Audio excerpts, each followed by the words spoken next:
I don't wanna see you. I don't wanna hear you tonight. I don't wanna fight you. You don't wanna know if I feel alright. I don't wanna just forgive you, I just wanna be fine. I've been waiting for a sign to light up, yeah. And your heart is out of sight. I just wanna feel mine. Hey you, I'm gonna be the one for another one. Hey you, maybe then you'll know that I was never one. I don't wanna see you, I don't wanna fear you too. Hello, happy Wednesday, and sorry I'm late. I was making my coffee and adding my marshmallows into the coffee. Misaki, hello, thank you so much for lurking while you work, eat, or just hang out. Always appreciate you being here. And for everyone else, hello. Welcome to the first stream of the new year. It always sounds so big and so hype, but honestly it's just like it's the next Wednesday. It's weird. I feel like New Year's are always so important. I feel like everyone needs a symbolic thing to tell them that, like, hey, you're allowed to restart, you're allowed to redo things, you're allowed to do this and that. I feel like, I don't know, for me, it means a lot. It definitely helps when you're surrounded by a whole society of people that are just like, yeah, there's gonna be like new year, new me and everything. But I don't know, I really want to give myself those kind of opportunities throughout the year, maybe like every quarter or something, to really reassess if I'm doing things right. And I mean, like, I don't know, I feel like if you need to reassess yourself a little bit too often, then you might just be lost. But there's a little bit of like, if you've been too busy or just like too trying to keep up with things, and you haven't had any time to just rest and breathe and figure yourselves out, that's not great either. So happy new year. I hope all of you have a great start, and I hope it's been good so far. I hope your wrap up to 2022 has been a nice one, and I hope everything's been so far so good. For me, on my end, on the Puglie Team end, it's just a friend of mine made a comment saying like it doesn't feel like a new year. It kind of doesn't feel like 2022 has ended. And I made a comment saying that it's because I think it's because so many of us have big projects that kind of, were laid down to rest in 2022, but like Max Black Hat, hello, happy new year. Thank you for the champagne pop. Yeah, so many of us have big projects at the end of 2022 where they're not done. They're just like, oh, it's the holidays. We're just gonna, take a break kind of thing. But like, we just have to pick it back up in 2023. So it's almost like something that big kind of lingers on, and it doesn't feel like there's a clean break, and I think that's what it always is. Desire, hello, thank you so much for joining. Max Black Hat, Desire, how are you two? How's the start of your new year been? How's the first 3-4 days of it been? And how was your New Year's Eve and New Year's Day? Like, what did you guys do for celebrations? What did you guys do to feel like a wrap up of the year? Peggy and I went to a New Year's countdown party at our local science world, and it was really interesting. It's always fun to see a diverse group of people. Like, Peggy and I don't like rowdy crowds. We like good hype energy, we like good positive energy, but we don't like rowdiness. It's also the fact that we're both like 5'3", so when things get rowdy, we get hurt or we get beer spilled on us. It's either or, so it kind of sucks. But it was fun. It was nice to see a diverse group of crowds. Like, there were people that were like young, around the same age. There were some that were definitely older, like middle-aged or even older than that. Just dancing and having a good time, and I just love that. I want to be like that when I get older. Or as I age up, I still want to be able to go to these fun things that are meant for young people. But like, I don't know, I truly believe that if you're still young at heart, these kind of events and stuff, you should keep them alive, and it should be completely fair for you to still attend them, because like, just because you get old doesn't mean you get like boring or like not fun. You might get tired more easily, but like, doesn't mean you just have the life sucked out of you. It just means that, your body gets hurt a little bit more often, you feel a little bit more tired, but if the spirit's young, then that's all that matters.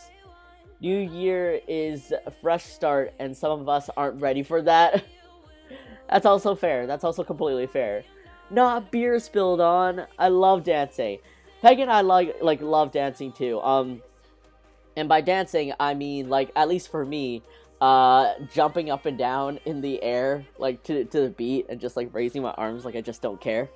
I like energy, and I like when energy moves me, and I am not coordinated enough, nor graceful, nor elegant enough to pull off any kind of actual dance.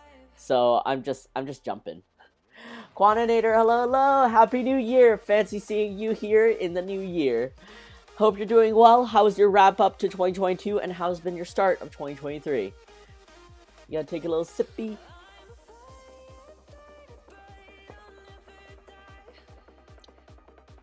But yeah, 2022, my wrap up of 2022 was more, I don't want to say forced, but it's very much like, okay, everyone's on holiday, let's just, I'm gonna try to take a break, let's just all put things to rest, and we'll pick it up back in the new year. But suffice to say, the new year has really hit me. You know the saying, you hit the ground running? It's more like the ground hit me, and I have to run. So, couple of updates. I think first and foremost is, has already been chaotic. Oh my god, Desire. Tell me about it. Tell me about it, and then let me tell you about it. So, the lion dancing Puglie that we were working on last week, we're still going to continue doing that. I'm at the tail end of the sketch phase, where I'm just like tweaking some things still look off to me, so I'm just gonna move it around. I have to get that done before January 12th, which seems like a long time, but this is just a drawing alone. There's a couple other things that I obviously need to take care of, but this drawing is like the most important part of my deadline, and I need to get that done. And I'm bearing the lead here, but the thing that really, drum roll please, gave me a twist in my new year is that Beth, my social media manager, or Puglie's social media manager, has needed to step down. So it's all good news. It's all good news for her, because she got offered a more full-time position at another studio that like was actually interested in her. She was like on probation for a little bit, so she was juggling Puglie and this other company, and they found the value in her. They loved her, and so they offered her more hours at their studio. And of course, like their studio, they undoubtedly pay more. So we're all at the Puglie team happy for Beth. It's just like it's a little rough because of course this means less help for me, and also I have to pick back up where not necessarily where Beth left off. Thankfully, where Beth left off in 2022 was pretty much a clean slate. So I am just relearning, I don't know, some of the things that we started while she was here, like the newsletters and stuff like that. Relearning some programs, checking out, like auditing some of my social medias to see like, oh, are links updated, like what's been going on here and stuff. So in some ways, I don't know. It's stressful because I already have like limited time, and Beth helping me was a huge weight off my shoulders. So I feel like there's definitely more work on my plate, like more work now put on my plate.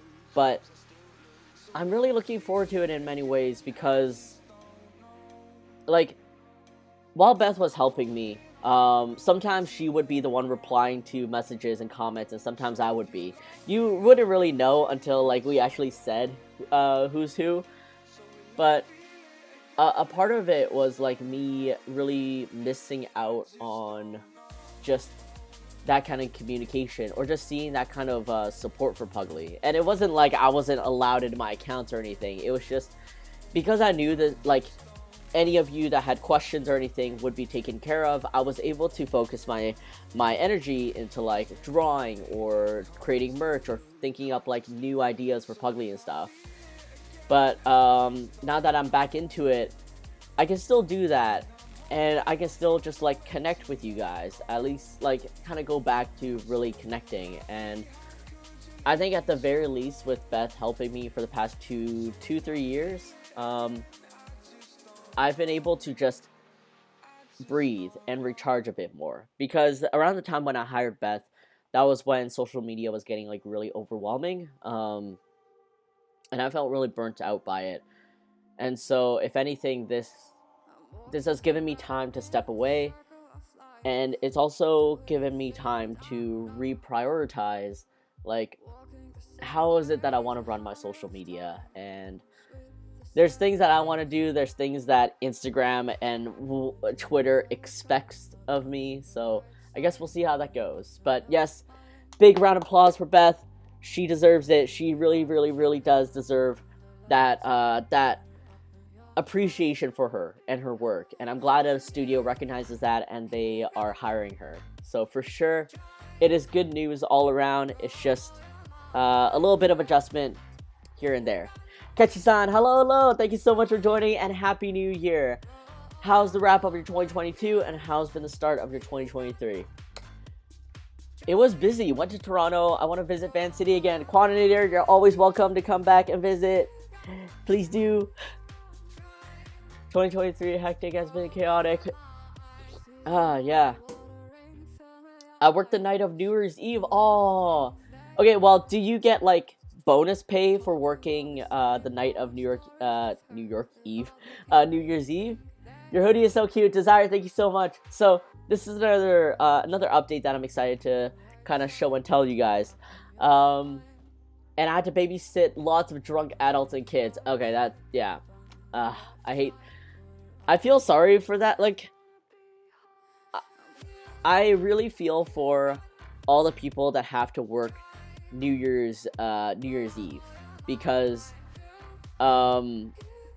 it's like, it's the worst. Like, any kind of I don't know, big holiday where people are meant to go out and celebrate and, you know, kind of most likely be drunk. I feel for those people. I really wish it wasn't as like you can be hype and loud and just like good high energy without being rowdy or shitty. So yeah, I really feel for that.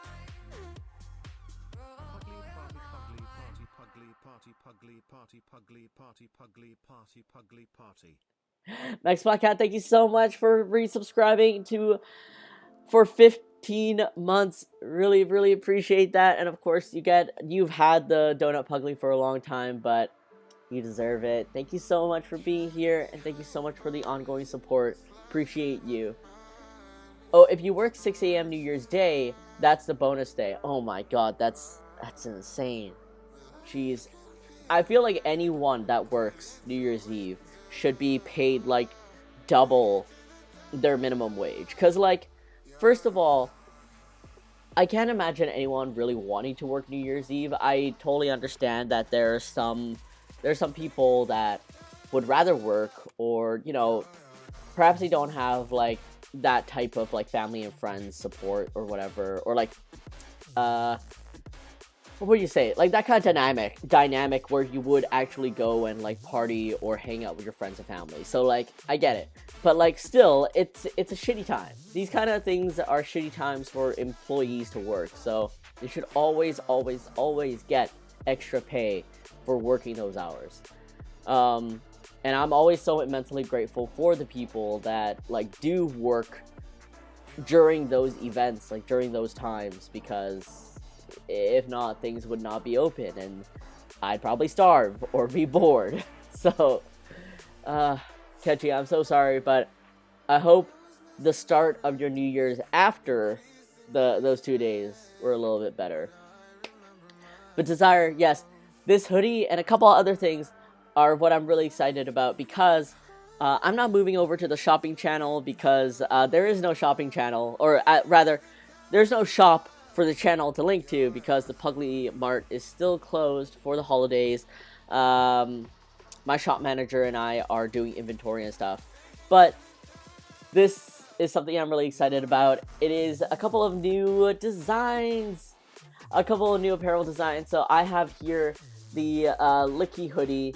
It's gonna come in, I believe I made it a crew neck also, or a t-shirt. I can't recall now.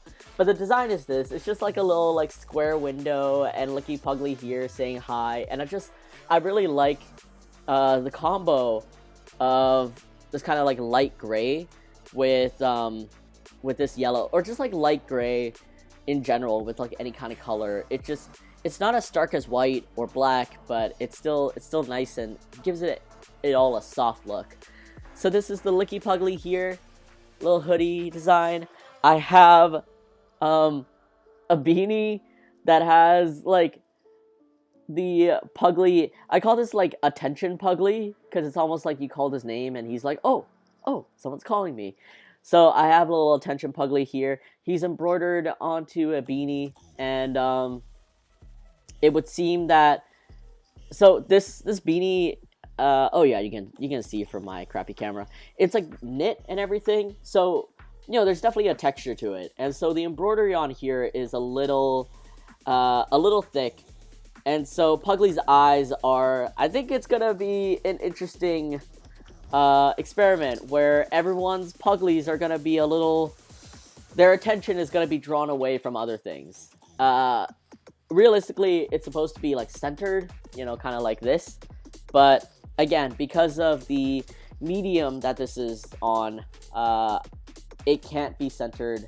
The image cannot be large enough. Like, they don't support that kind of like larger image.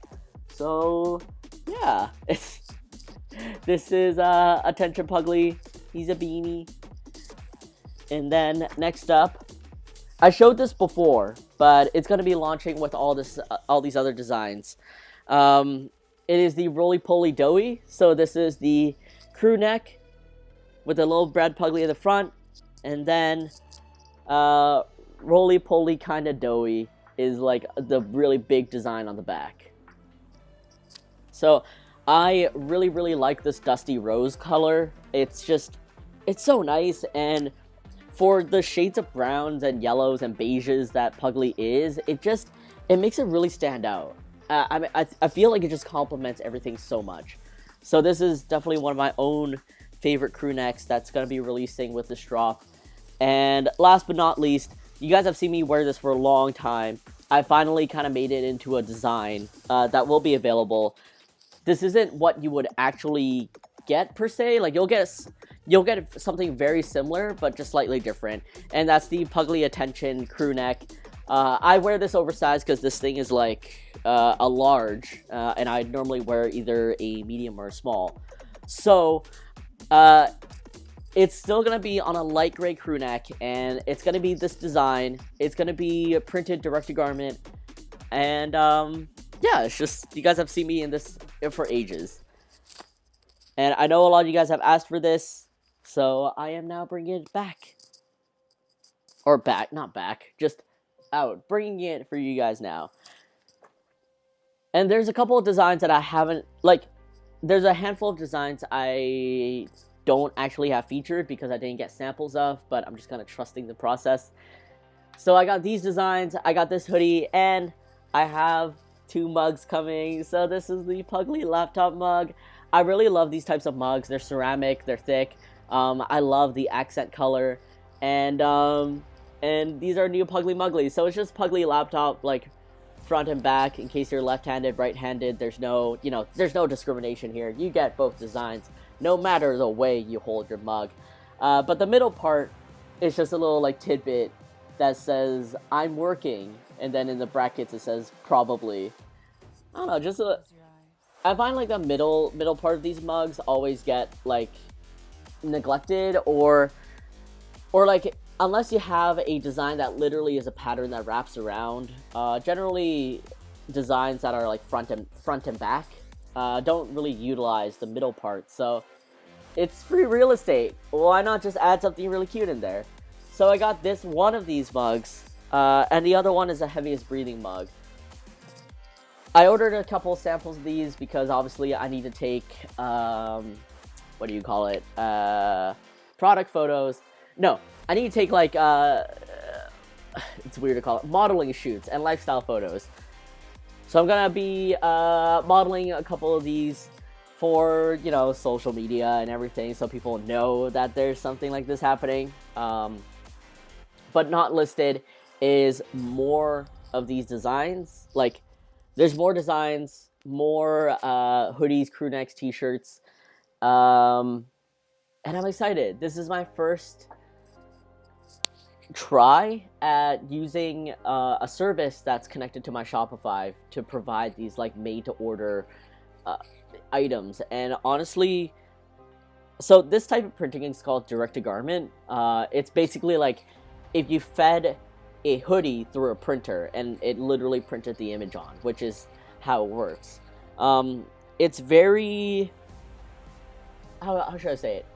It's very kind to artists because there's no color limitations. Again, it's literally just a printer, so they just print the image on. Whereas if it was like normal screen printing, each color would be a screen. Like, imagine a panel. So you actually had to count your colors and work within its limitations. So direct-to-garment, generally speaking, other companies don't often have like the best technology for it, but this service that I'm connected to, I look at the quality of these prints and they are, bar none, the best direct-to-garment I've ever seen. So I'm really excited about these, and they offer embroidery too, and I'm excited. I'm really excited. I'm nervous about taking, I don't know, modeling photo shoots of myself, but we'll figure it out. I love that color. Bex Black Cat, thank you so much. Yes, I also love this color so much. This has been one of my go-to hoodies, and now this is one of my go-to, sorry, this is my go-to crew necks. This is my go-to hoodie now. I'm really happy to start wearing more of like my own designs. Yo, that's so cute. I will take one, please. Catchy, thank you so much. Puglie Mug, so cute. Love, Desire, thank you so much for the love. Quantinator, thank you so much for for that. Yeah. So like previously, I feel like a lot of people like designs that are like really large and always at the front and kind of thing. I'm I personally don't. I personally like a large design to be on the back. I don't know why. I just always feel like whenever I layer something with a hoodie or a jacket, it makes me so. I don't like it when like a hoodie basically covers like all of this. So you just see a sliver of this like really dope design that is on your t-shirt that no one can see because you need to keep your jacket on anyways. And you know, the argument could be like, well, no one's gonna see the back because there's a backpack or you're wearing a jacket, and I'm fine with that because like if a design is completely hidden, then the front is just a plain t-shirt. You coordinate with your color or you coordinate with some little thing that will actually show through. But if it's a big design at the front that's largely hidden by a jacket or something, then you have this like mess of, I don't know, shapes and colors that don't actually like that aren't designed to be seen as a sliver. I just feel like looking really messy at the front. I feel like this is fashion and this is very subjective, but that's honestly my take on it. So yeah, I like basic designs on the back too, for real. So that's why I like having a small like design motif or whatever, either in the middle or like on the side, and then save like whatever big thing for the back. This design is only this front design, but it's like medium size, and I don't know. I just think it's cute. It's like a little square, and Puglie's like, you know, saying hi. It's almost like I'm a robot, and like Puglie's, you know, stuck inside me. No one told me it was Wednesdays. Hi B, welcome to the stream.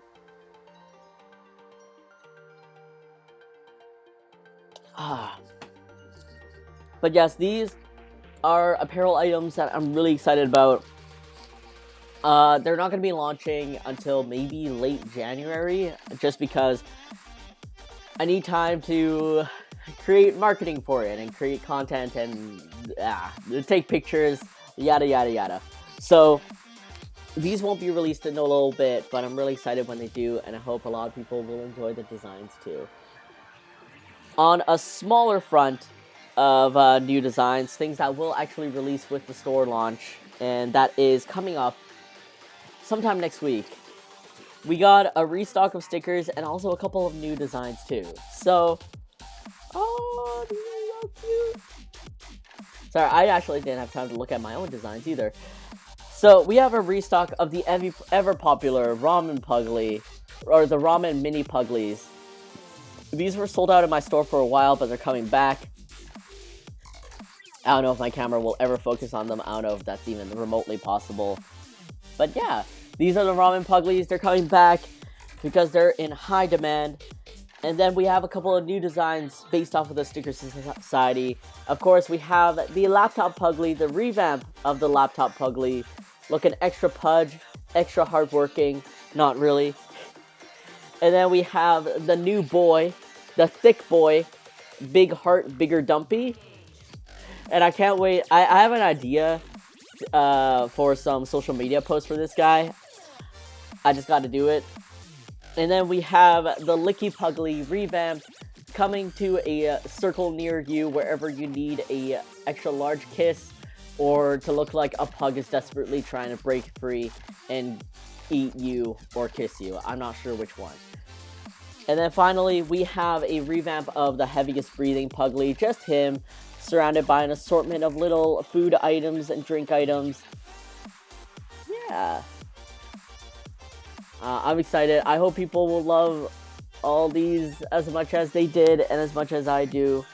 Oh, and last but not least, this is a Stinker Society exclusive, but it is Puglie just laying down on Donut.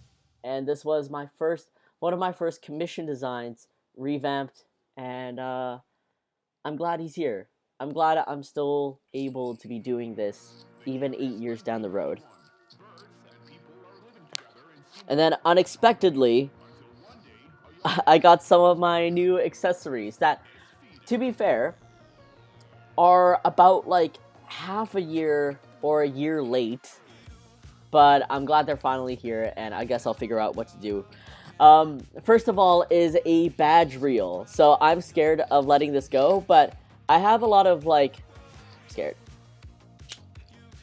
See, I'm scared because like, okay, yeah, that hit me.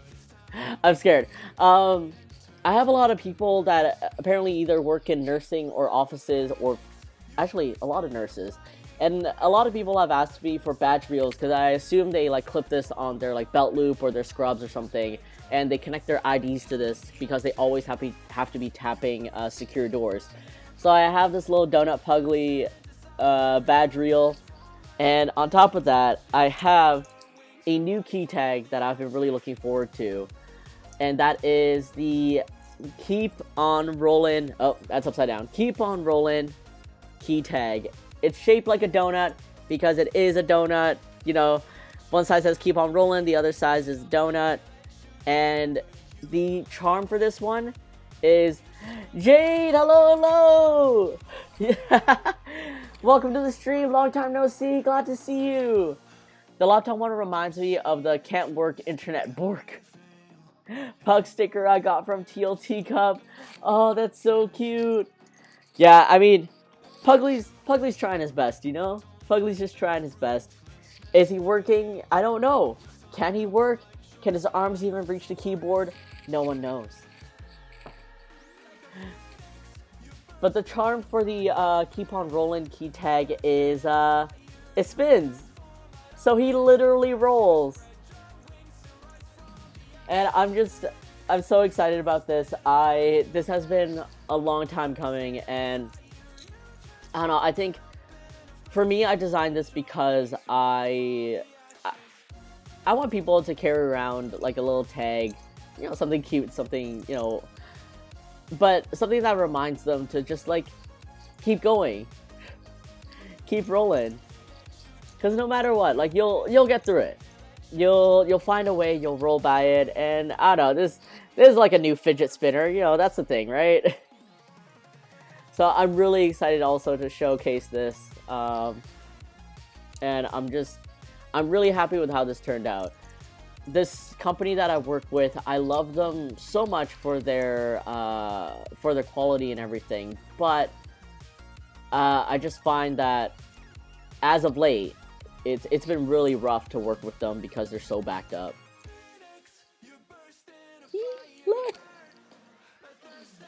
Yeah, so these are new items that are going to be opening with the store launch. And again, the store launch just requires me to take photos and edit them and whatnot. Yo, Yuge, this is too cute. Carmelolo, thank you so much for joining. How are you? Are you just working in the background? That Puglie looks like they're watching anime. Oh, you know what? You're right. You're right. It does look like he's watching anime. Oh my god, that's it. Okay. I was once at a food court, and I see these like group of I think university students, and they look like they were doing a group project. Because like one of them had an Excel sheet open, the other person sitting across had their laptop open. I don't know, it looked like she was doing something serious. But this one guy was literally watching anime on his laptop, and I'm like, I can't tell if this is a group project or if like friends just decided to hang out. I'm tired. Big mood, Carm, big mood. Don't worry, we'll recharge together sometime soon. Sometime soon. Those are new items. This isn't necessarily a new item, but I'm pretty excited about this because these are going to be my new bags at conventions, and these are my new paper bags, which are super thick. they're basically like gift bags. Like they're super thick, super sturdy, and they're about this large, and they have a big old Puglie on it, and then tiny Puglies on the side. So these guys, I don't know, these. Oh, and the bottom says, oh, it's upside down. Thank you. Have a beautiful day. So I'm excited about these guys. Oh, they do have a little paper bottom on the bottom. Okay, cool. I'm really excited about these because they're so cute and they're so nice.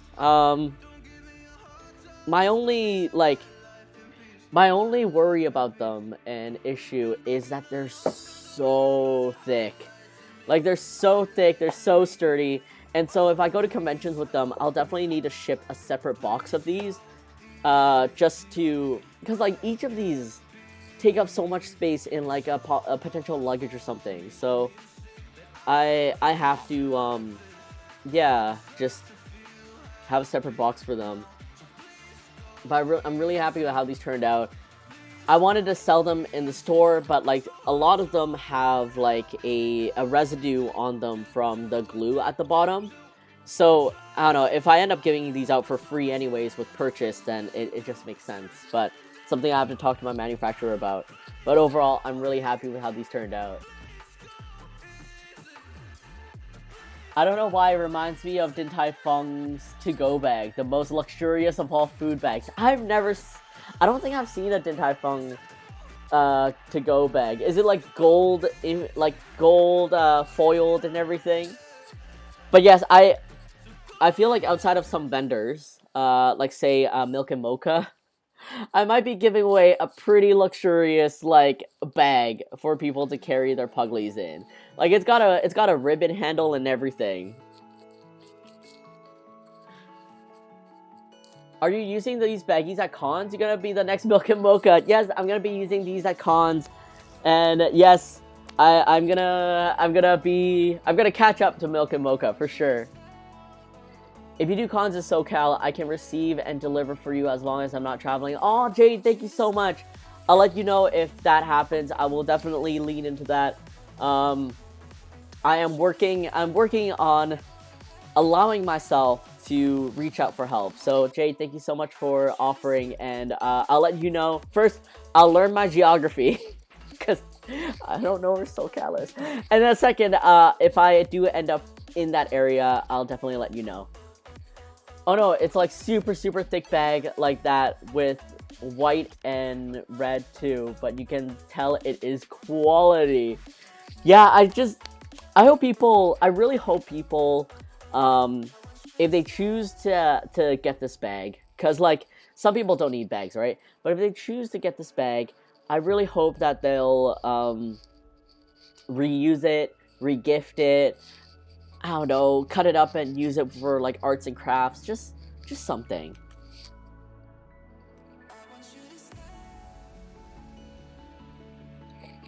Yes, SoCal is Southern California. I just need to figure out what builds NorCal and what builds SoCal. The bag looks great, Desire. Thank you so much. Yes, Carm, you've been absent. Oh, I have no idea. Anything south of K-Town? Like K-Town, Los Angeles? I think like SoCal is San Diego, that's for sure. But it's just San Diego. Just K-Town. LAOC. Wait, LA is also SoCal? Wait, what's the Disneyland? Oh, Anaheim. Oh, okay. Disneyland is in SoCal. Okay. Wait, Orange County. There we go. I was like, all I could think of was like the OC, like the show. Like literally, it's called the OC, right? And I'm like, what does OC stand for?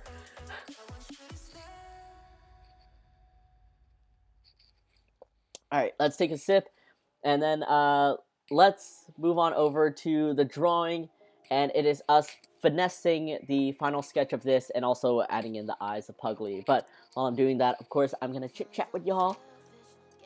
Honestly, I've asked before. Orange County, right?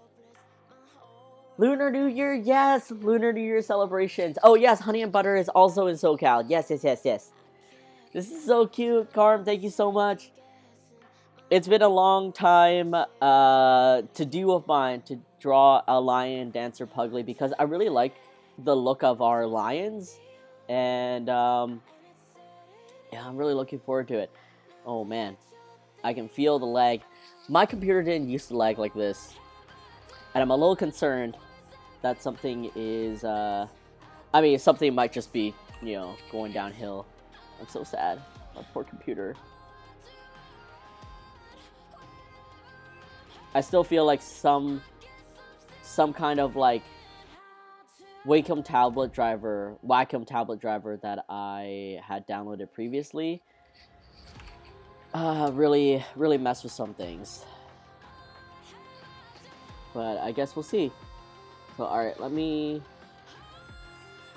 just gonna go in here with the warp tool. I am a little bit too lazy to figure things out.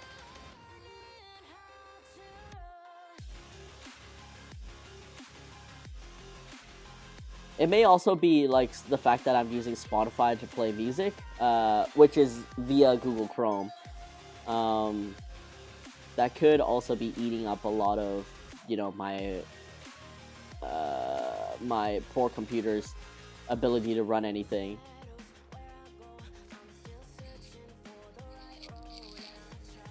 But yeah, the other additional story time, which I don't think I had time to announce before the end of last year, was that Zen has also moved on from the Puglie Team.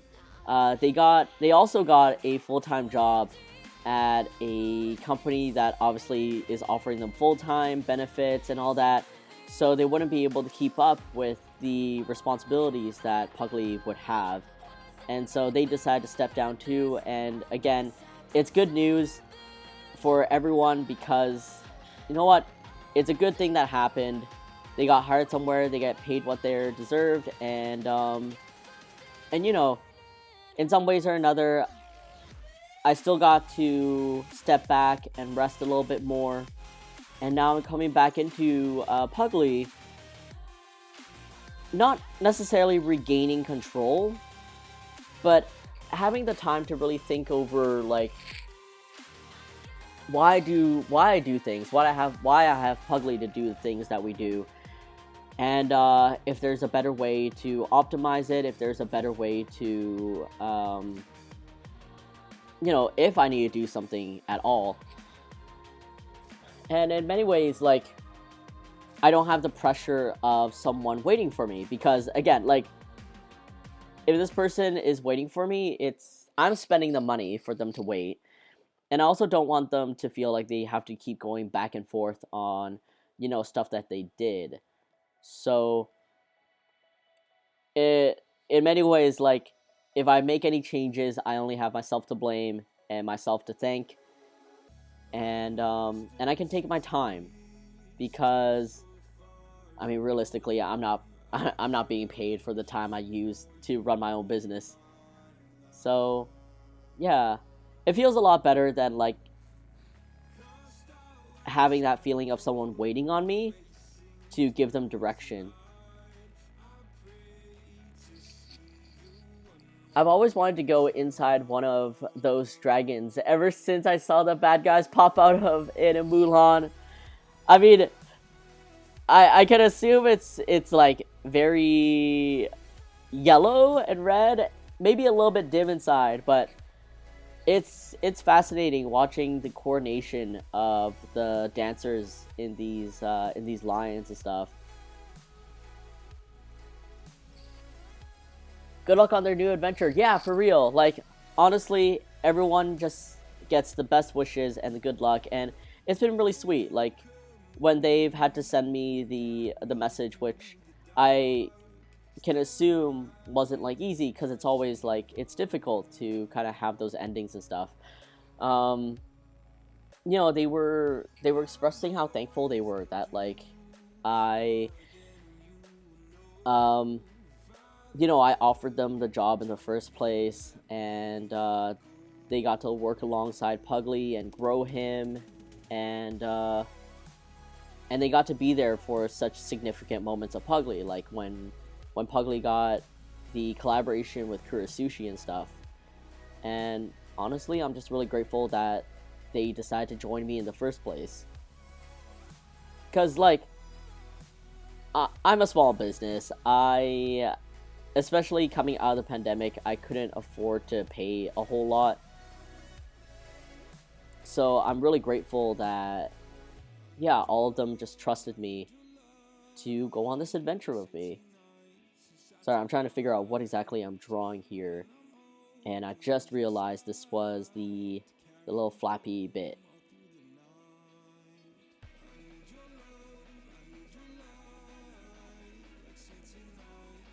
And then this is the fuzzy bit that will get there. I'm gonna do something that I rarely do, which is I'm just gonna flip the canvas here, see what needs to be fixed, and honestly speaking, I think this is okay. I don't think there's realistically anything I'm missing or like that is an issue.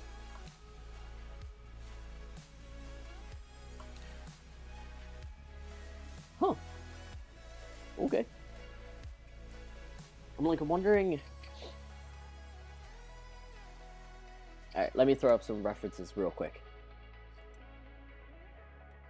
Hamlo and Happy New Year. Karma, hello. Thank you so much for joining, and Happy New Year to you too. I hope your wrap up of 2022 was a very nice, restful, and smooth one, and I hope your 2023 has been very good so far. And if not, it can only go up from there. I mean, like, that's honestly what I always say. If you're whoops, I just wrote Chinese dancer. I didn't write Chinese lion dancer. If your new year starts off great, then you take the momentum and you run with it, and you don't stop. But if your new year started off really crappy, then I don't know. There's almost like some kind of consolation in that it can only go up from here. Like that's how I want to think about it. All right, let's just crop what we need.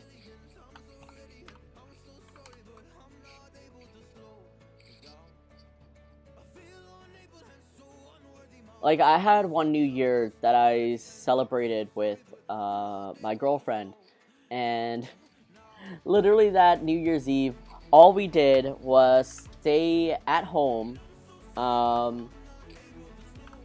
We played Maple Story until like 6 a.m. and we ate a pizza pop that night. And that was it. That was a New Year's Eve. And like this wasn't high school, by the way. This was like when we were 20 something. But it's almost like there's beauty in that kind of simplicity, but also the fact that you're starting off so low key, so easygoing and stuff. It's almost like setting yourself up for success in a way that, like, things will get better from here. Not that things were bad, playing Maple Story all night and eating a pizza pop, but this is the experience here, calm, low key, and everything, and then good experiences are gonna come your way. It's looking cool. Desire, thank you so much. I'm still on vacation until next Wednesday, so 2023 is good so far. Hey, nice. Pizza what now? Pizza pops. Oh, maybe you guys in America don't have pizza pops. They're like pizza pop pockets. Pizza pops. All right, let's pull this up here. Let's learn about different cultures. I like pizza pop. Weird, good pizza. These are pizza pops. We might call them something different. I mean, potentially. But yeah, like, they're basically like calzones. Yes, they look like calzones. Like Hot Pockets. Yeah, like Hot Pockets. So Pizza Pops here are like, are basically like microwavable calzones. They're about like this big. And you can either put them in a mini oven or a microwave. But they taste so much better and are so much better in a microwave. Carm, I know we were like briefly chatting about this earlier today, but okay, this is my trick with Pizza Pops. I put both of them in the microwave, and I put a damp paper towel, like a moist paper towel on top of them. So like, I soak a paper towel and then bring out the water, and then I lay that paper towel like on top of the frozen Pizza Pops to help them steam. Yes, because if you just put these Pizza Pops in anything, the ridges here, like where they fold the corners and stuff, this can get really tough. It can be either like rock hard or just super tough. So it's not the favorite part to eat. But with my paper towel hack, it steams, like the skin of it still continues to be soft and like that like chewy, doughy kind of thing. Like I like that texture. And then the edges also are soft, so they're not like the worst part to eat.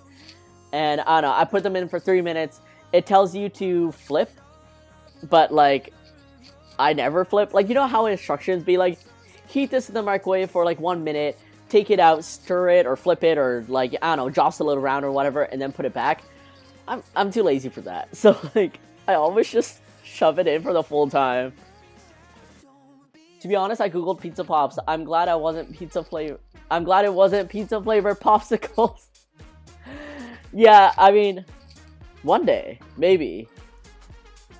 Use the Rebel, yes. I'm just lazy. Like, the directions on recipes and stuff are a suggestion. They're not like, I'm not baking here. They're not. It's okay. Yeah, it's okay. Autocorrect will either change it to Eugene or wife, apparently. So, it all happens. Google learn, please. Type what I would type. Yeah, like, for the longest time, people, every time they tried to spell my name, like type my name, it would autocorrect to wife. I am babe material. Honestly, I always, when my girlfriend's over, I'm always the one that's cooking. And I'm also the one that's cleaning and tidying up. So yes, I am a perfect wife. But yes, these are Pizza Pops. We can get them at our, like, any generic freezer section. I guess America doesn't have them, but these are just great snacks. If you have a craving for pizza or pizza-flavored things, these are cheap, and they're just quick to make. Have you tried air frying them? I have not. But that's purely because I wasn't all too curious about like fried dough. I kind of like these being soft and doughy. So it's almost like the marinara is almost like a tomato soup, and I'm just like eating them. Imagine them pan frying them. Oh yes. Or just butter them up. I mean, if you guys air fry your Pizza Pockets or anything like that, let me know. I think we do also have Pizza Pockets or Hot Pockets or something here, but they're more rarely bought. Hey, sorry, I'm just also assessing. Okay, the jowl is also always larger than the face, so I feel like we're kind of ready to go. Oh, I just noticed one thing that's off. I don't know if it's off per se. They might be...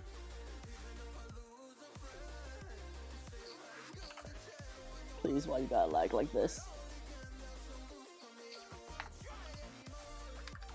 And over this here. All right.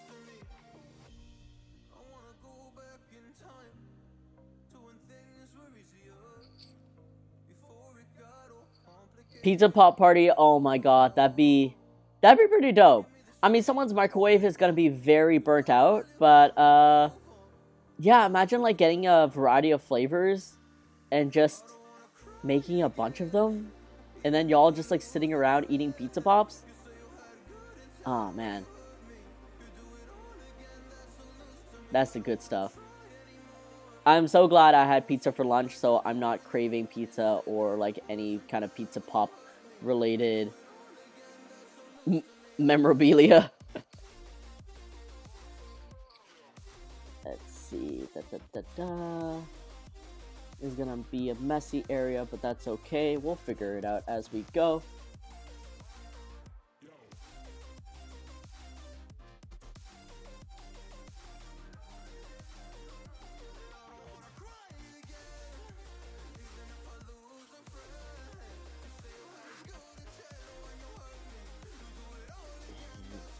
Oh man, and so last stream, after stream, I went to meet up with friends, and y'all, I don't know if you've ever experienced this, but it was the first time in my life that I laughed.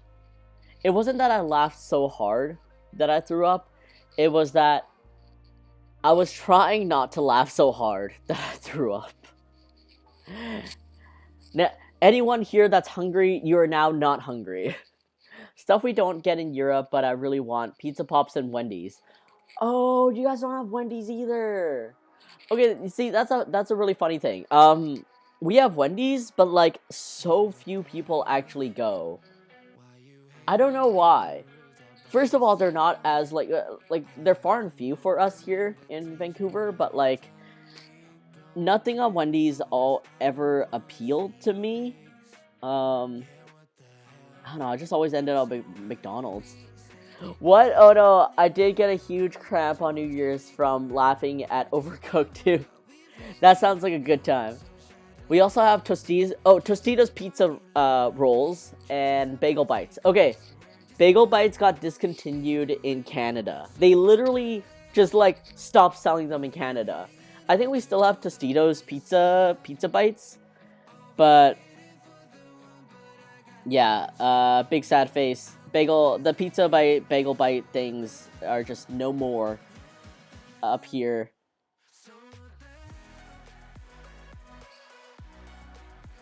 Why? I don't know.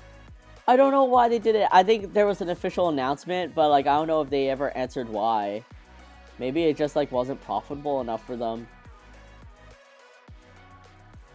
But okay, so like I was hanging out with my two best friends, and we were drinking bubble tea, and I had a mango smoothie with grass jelly.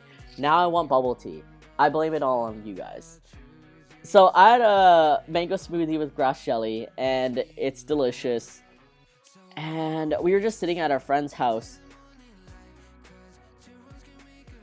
and literally 5 minutes before, my friend had said a joke. And I don't know if you guys do this, but sometimes these jokes just kind of replay in my head. So I'm literally taking a sip of my bubble tea, and I'm about to swallow, and then this joke replays in my head, and I start laughing, but I can't laugh because if I do, I'm gonna spit out my bubble tea. So I'm just holding. At this point, I'm forcefully holding my mouth shut, and I'm really trying to force down the bubble tea before I can laugh. But that doesn't work. So what ends up happening is like I force it down. My body wants to laugh. I think at some point I start choking. But even despite me choking, I wasn't letting go of my mouth because I didn't want to like spit all over my friend's living room. So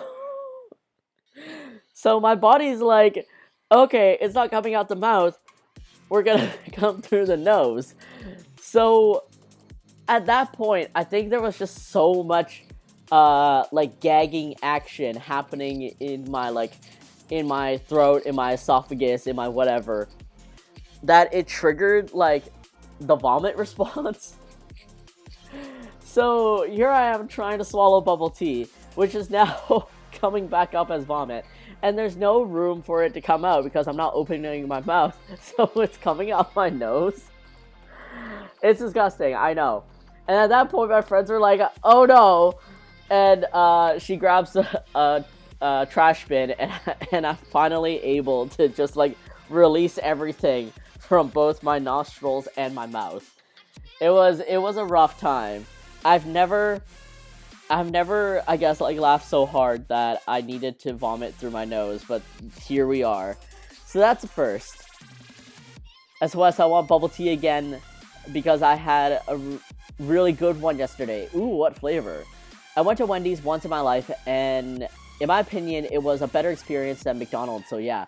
See, like, I'm pretty sure it's apparently said that Wendy's has better ingredients, or like, you know, ingredients, fast food spectrum wise. Yeah, it has better ingredients or better taste than McDonald's. It's just, I don't know. I think it's just a slightly different flavor for me that I personally still prefer McDonald's. But I mean, Wendy's is still kicking, and I'm sure Wendy's has its own fan base that would prefer Wendy's over McDonald's, and that's totally fair.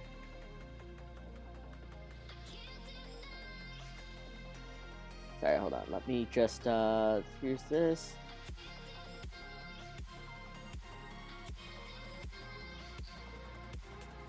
I like McDonald's in Canada, but in the US I prefer Wendy's over McDonald's. Okay, interesting. I guess maybe it's that subtle difference between Canadian McDonald's and US McDonald's.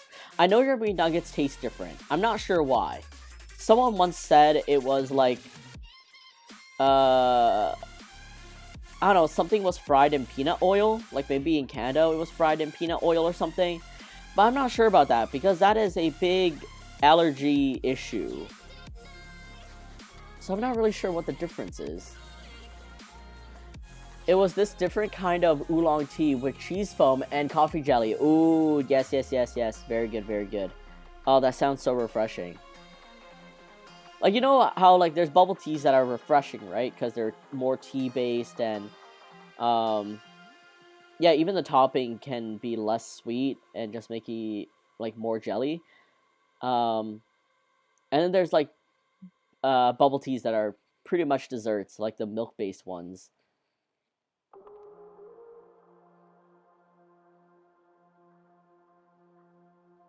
Oh, man, my poor computer. What did I do to you? Alright, let me see if this... Like, I know, Puglie's feet doesn't always translate too well. That he's, like, walking with it together. Because, yeah, he's too round. He's too round. So, let's... Alright. Bring back this feet. And let me just adjust this a little. Because I think right now... It's tilted up because I thought he'd be more like leaning down, but I don't think it's translating very well in the way that I've drawn it. So let me just move this ever so slightly.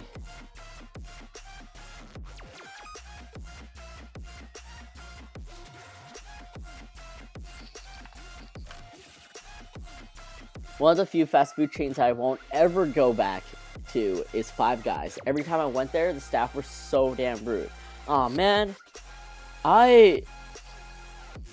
That's fair. That's completely fair. I think for me, I've always had a great experience at Five Guys. And the staff that I've encountered were really, really great, but I don't know if maybe it's a Canadian thing.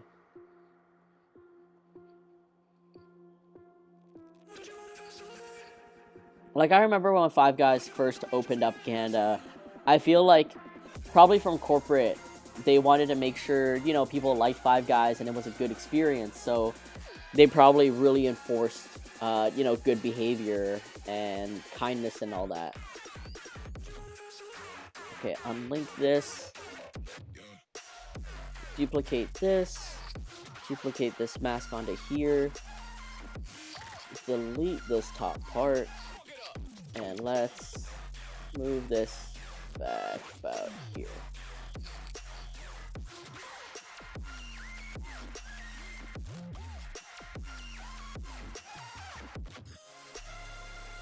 But I don't think this is too bad.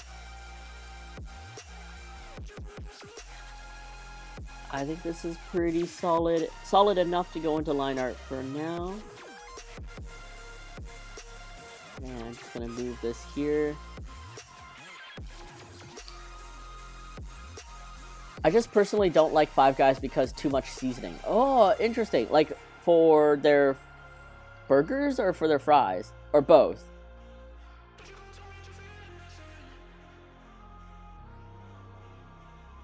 Alright, let me assess a little here. I feel like this can be moved down a tinge more again.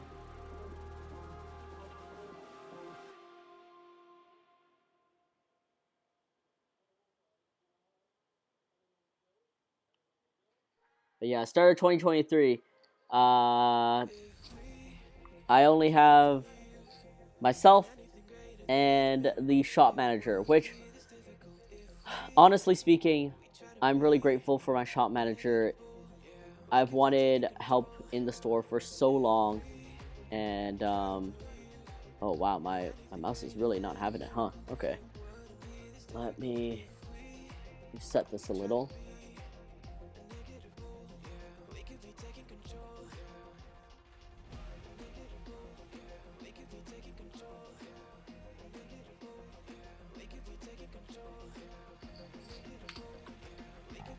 Oh, whoops, that's empty. And I feel like in some ways I'm like, oh, back to square one, but it's okay. I will learn as I go, and I will learn as I grow.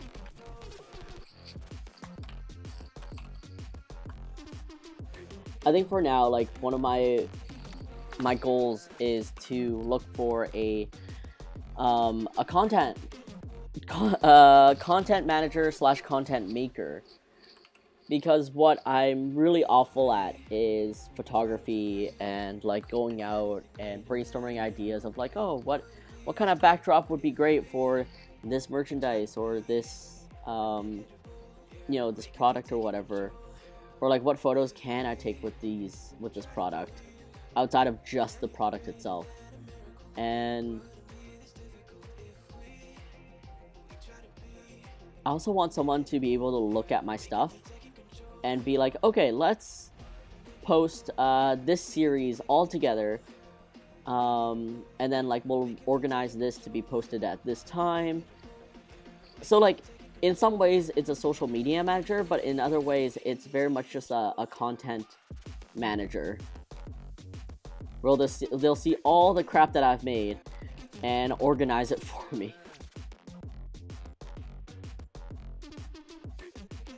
Because I have like my to-do list of things. I always create things in a series, but undoubtedly there's always like so much in between stuff that gets added or made that has to be posted in the same series, but also like given its own time. And I feel like such a mess. Like I feel like that's where a lot of my issues arise. The one that stands out in my mind are the fries, but that's because I just like lightly salted crispy fries. Okay, same.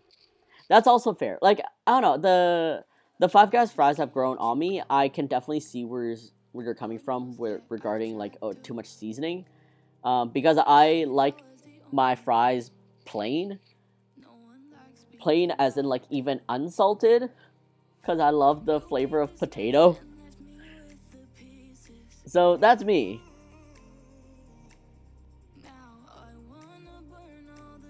Yeah, just adjust this nostril real quick here.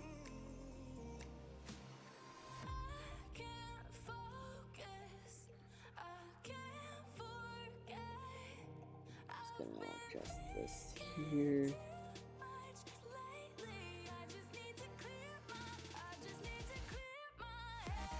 Okay. You know what? I feel like we're pretty much ready for line art. One last thing is the Puglie eyes. Save. I went to one in the UK, one in Germany, and one in the US, and all of them were rude. So I just left right before they got my order. As soon as I entered the stores, it was bad vibes. Oh man, dang, that sucks. I love In-N-Out's food, and their customer service is Chick-fil-A level. Oh. Yeah, I don't think I've ever had like a bad time at In-N-Out.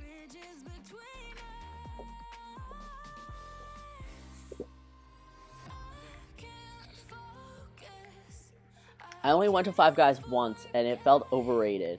This was several years ago. They are okay. They are expensive. I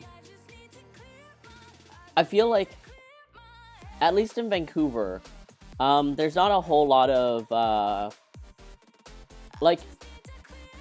Five Guys hits a price range where it's still a little bit lower than a restaurant burger place, but it's definitely more expensive than, like, you know, McDonald's or something.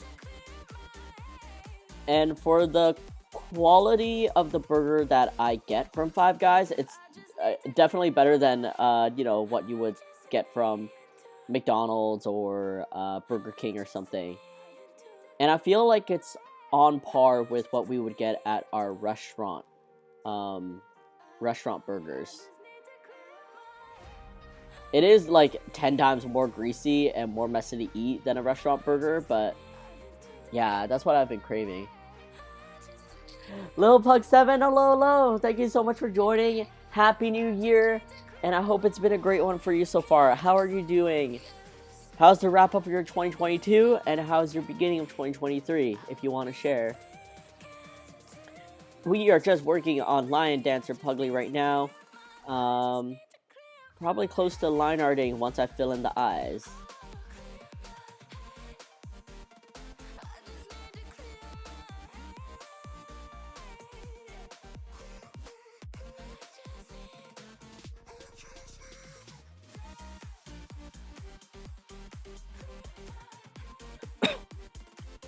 Sorry, it's just like inhaled a little bit of saliva there.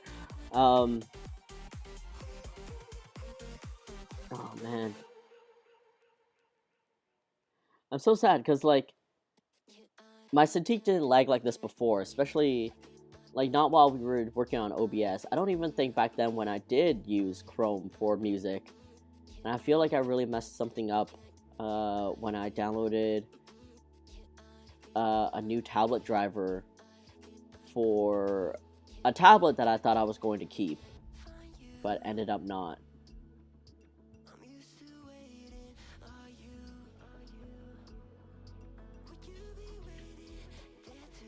Low-key wonder if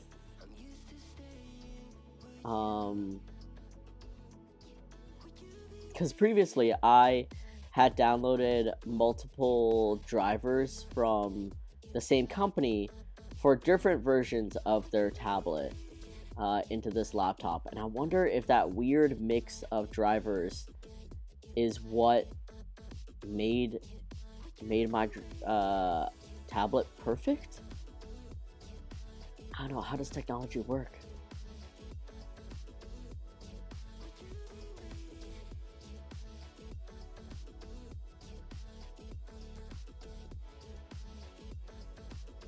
I'm gonna color in these eyes here.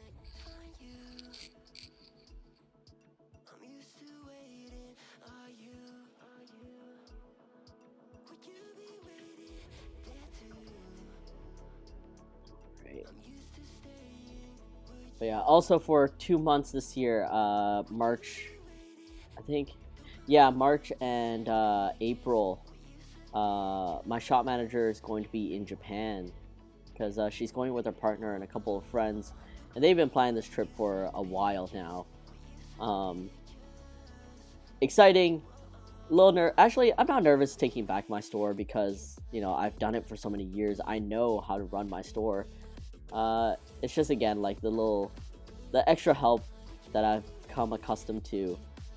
It's definitely gonna be a thing. But you know what? I've been running Puglie solo for like 6 years before I hired anyone.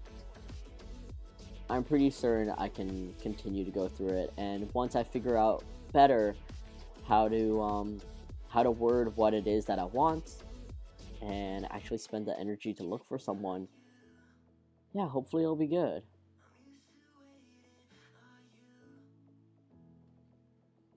Okay.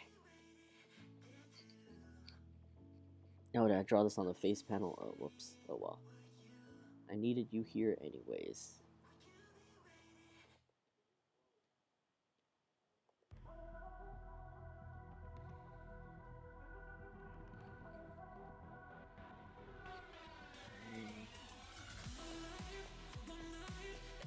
Oh, I didn't draw on the eye panel at all. Oh, whoops. Okay.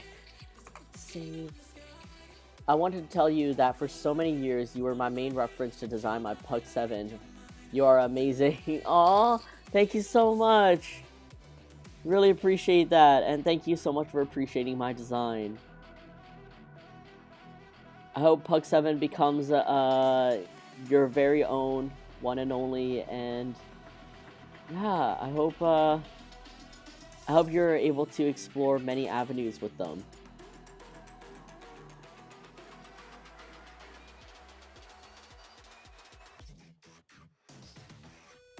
Alright, let's go this way.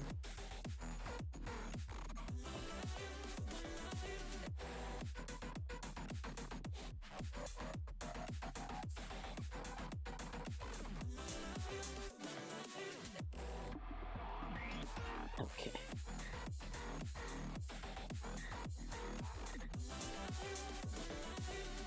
Oh man, so here's here's something that like it didn't weird me out, but it also made me feel like, huh, guess that's something. Um back last year, when I was doing all the conventions and stuff, I started almost making like a TikTok series of like breaking down my display, like my table display, and kind of showing people like my process of like, oh, why I built this, what I used in the very beginning, and just like tips and tricks that led me to how I made my table what it is now.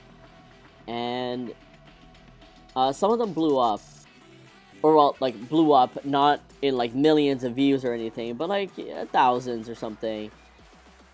And it's just the weirdest thing, because when I was conventioning, other artists started coming up to me, and they would say hi. Like, they would say hi first, and they'd like look at my display and stuff like that. And then they'd be like, wait, are you the one that makes the TikToks, like, breaking down your display? Or, like, this girl literally had a whole conversation with me until she revealed that, like, she watched my TikToks about my display and stuff. I was like, oh, thank you. I hope they're helpful and everything.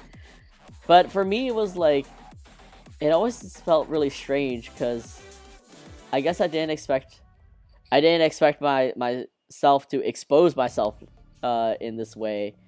And I'm glad a lot of people definitely got good info or help from the videos I made. But yeah, it was weird. It's like, oh no, people recognize me more than just Puglie. Do I want that? I don't know.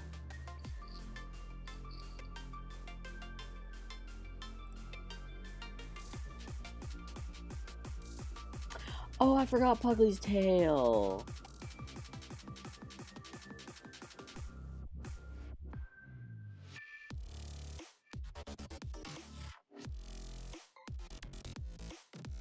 Go.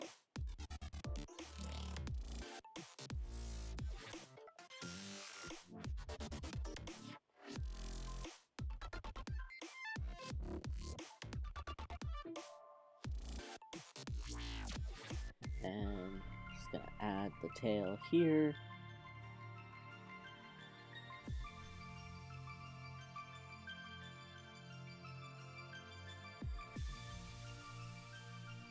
Yeah, I feel a little bad that like I haven't kept up with that TikTok series because I mean conventions aren't happening and I don't know, I'm just at home and it's hard to get into that mindset of yeah, like these convention tips and stuff when conventions literally aren't happening and I'm not in it. But at the same time, it's also that I'm busy and I've gotten even busier now with the start of 2023 and with less help. And those TikToks take like so long to edit. I honestly do write a script for them so that I can cover as much information as possible in a short amount of time, make sure it's succinct. And I often spend, I would say, like 15 minutes, even 20, rehearsing the script. Like, I time myself to see if, how long does this take to record. Because TikToks, again, have like a time limit too. Alright. I wonder if my coffee is like safe to drink. Just gonna stir this up a little bit.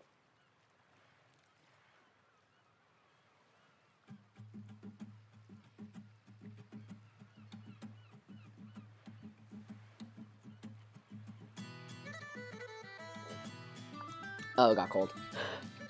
It's okay though. It's okay. Oh, that's good.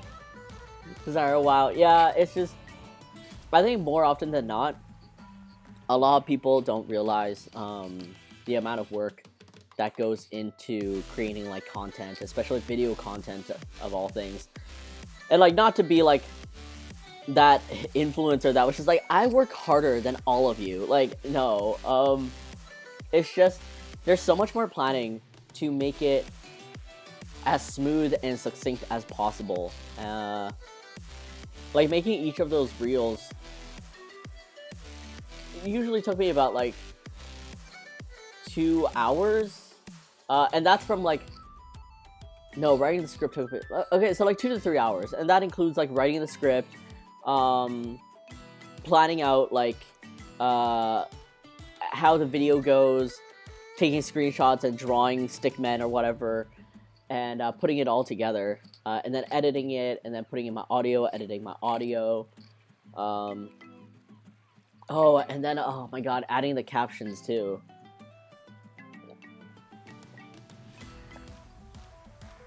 I'm so grateful that TikTok and Instagram now have like an auto caption system. It may not be perfect, but it's definitely something. But during the video, I would want to highlight some notes and stuff, so I would write it down my own. And yeah, it definitely was a time.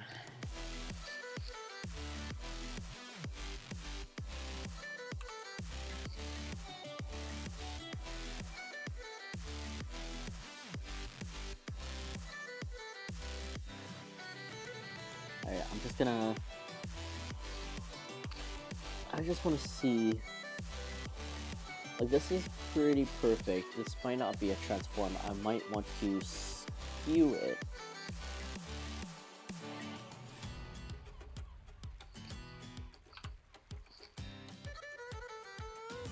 Yeah, okay.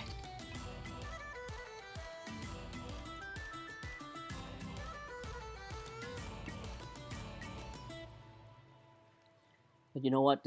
Despite the rocky start that 2023 has been for me, I'm excited. I'm nervous. I'm excited. Hey, I'm kind of glad you didn't pick up. There's a couple things I learned after picking up where Beth left off, and I've been thinking about our love. I think so far it's just How much coming up with the ideas, and coming up, not even just the ideas, but coming up with a workflow for each idea. Like, oh, I want to do a giveaway, and then I have to think of all the steps involved to plan that giveaway is the thing that really gets me. I miss being around you, hearing your laugh and holding your hand. I think of you every day. I hope and I wish that you're doing okay. Alright, I think this is good enough for a sketch. I think I miss you. it's time for line art. And hopefully my computer won't like lag out while I'm doing the line art. I didn't even remember that this area is for like the beard or something. But I will draw that with strokes.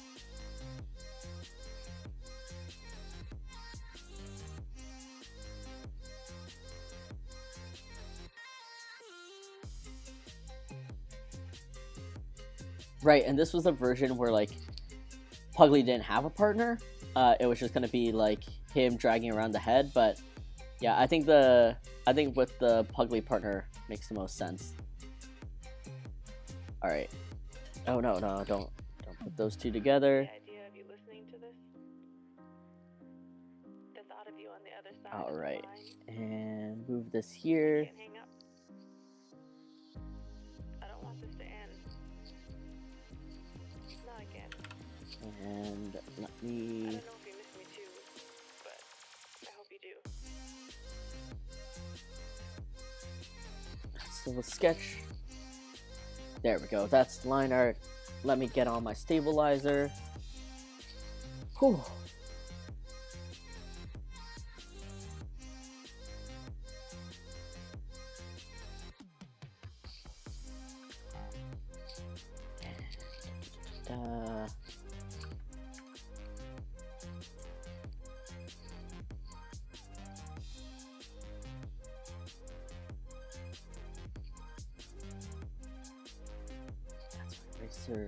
Where did I? There we go. Even things never go back to what we were. All right, where do I start? What I became so used to, what I thought would be forever.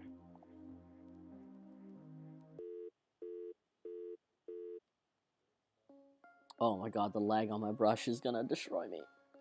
Why are you like this?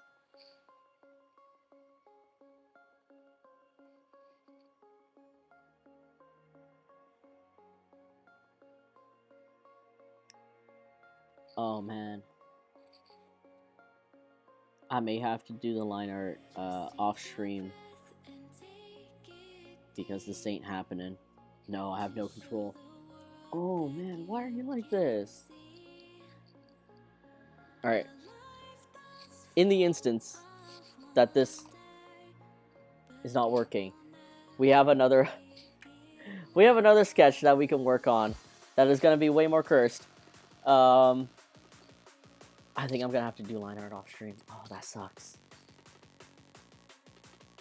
All right, let me see if I have the file here.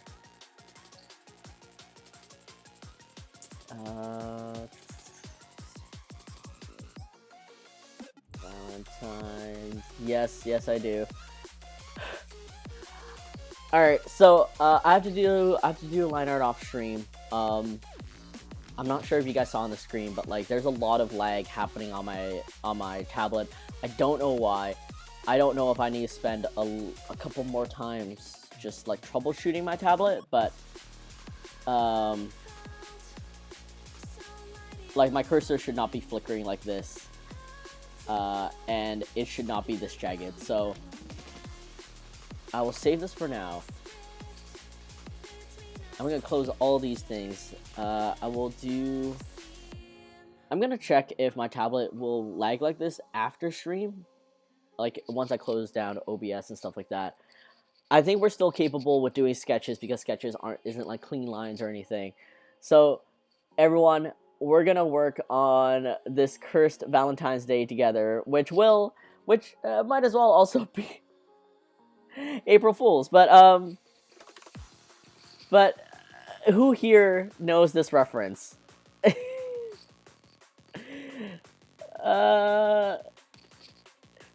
Desire. Oh my god. Yep. So, the Simpsons, the old school Simpsons. This is still one of my favorites, and it was actually Beth that came up with this idea. So I figured, what if instead of like I choose you, it's like I poot you. Like, it makes no sense, but neither does this. So like, let's go. Puglie about to run over your heart.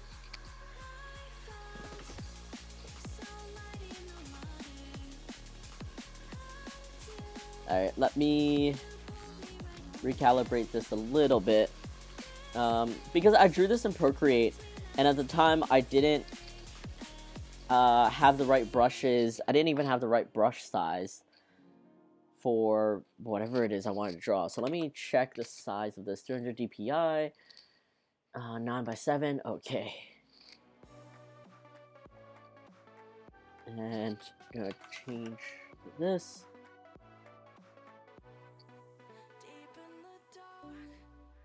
Alright, cool. And this is so rough. I mean, this sketch is so rough. Like, this sketch isn't necessarily how I want it to be rendered. So I am going to, like, sketch over the sketch. Seems counter, but, like, it is what it is. And I think...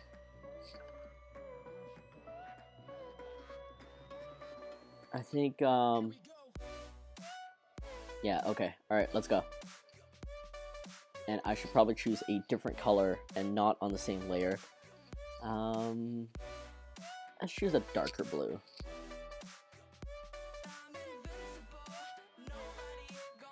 So y'all are gonna get I poot you cards this Valentine's Day.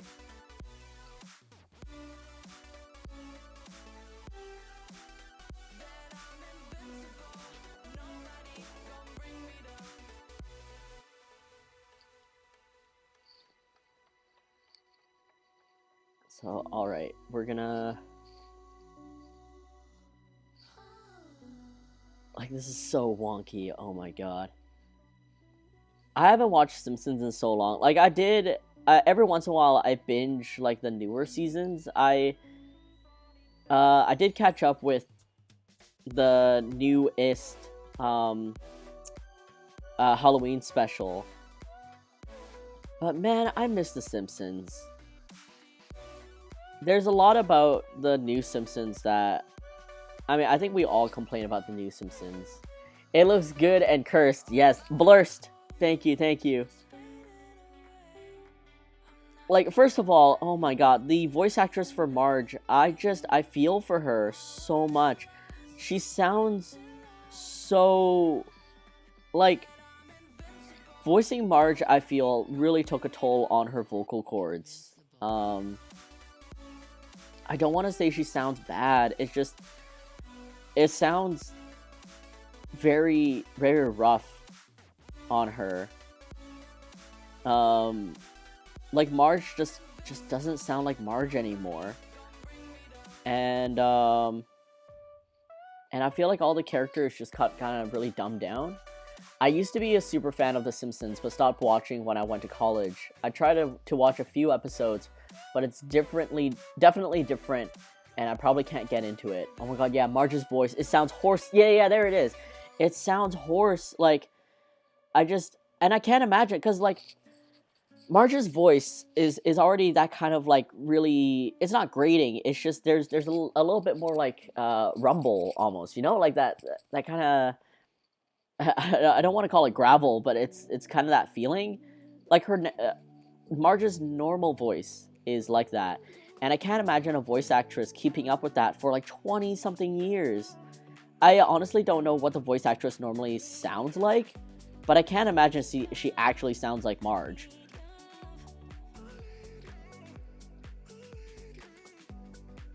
And nowadays, like, Marge's voice, it sounds hoarse, it sounds dry, it sounds like she's having a hard time keeping her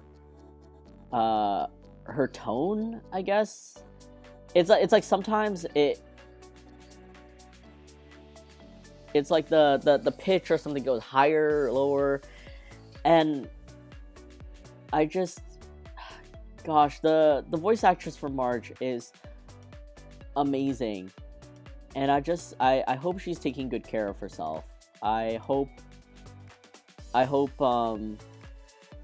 whatever voice acting she has to do for Marge isn't causing her pain or anything. I think when the Simpsons finally come to an end, it's going to be so bittersweet. I think it's going to be bitter because it's very much like our childhood, right? Like a lot of us grew up with it. A lot of us have so many memories. There's so many references because of the Simpsons and everything. They are a cultural icon, phenomenon, everything.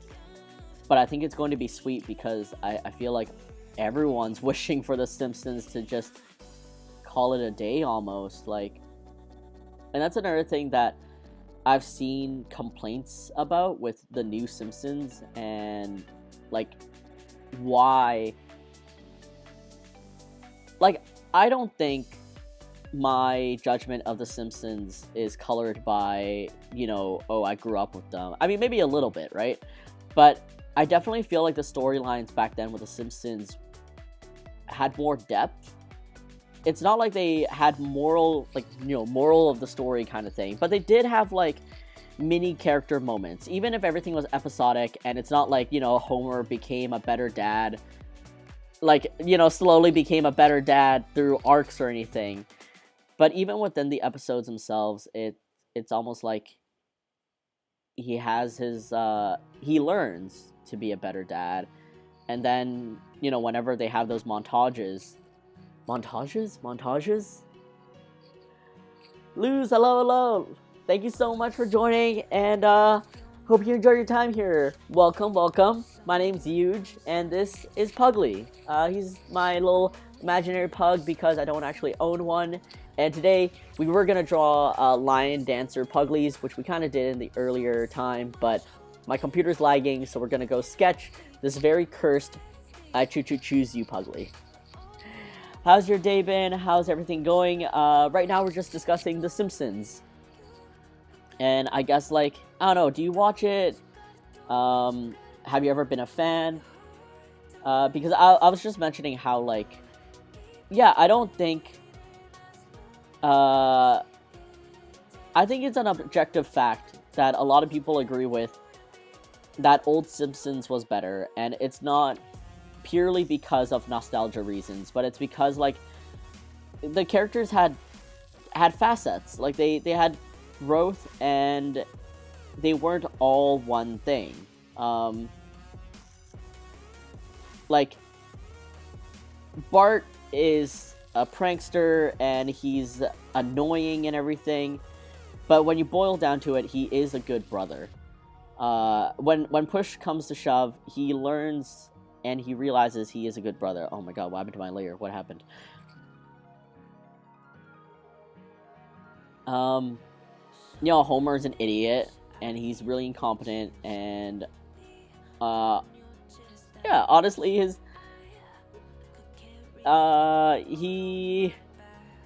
has a lot of issues. But again, when push came to shove, he tries his best to be a good dad, a good husband, and everything. A good husband is, giving him a lot of credit. But I just feel like nowadays The Simpsons is very much like gag after gag after gag, and there's no growth, not even within the episodes. And I don't know, just something feels so shallow about it. I know we're supposed to be sketching, but I'm doing like really clean sketches, and this is once again triggering the lag.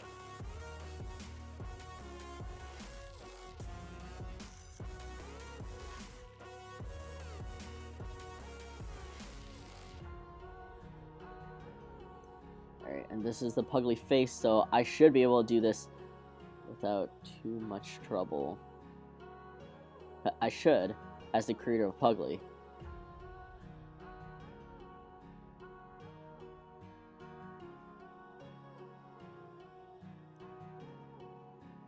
But yeah, I don't know. I think despite my my issues with the new Simpsons, I definitely still watch it, or I would rewatch it with a little binge, just because I don't know. I miss seeing the familiar face.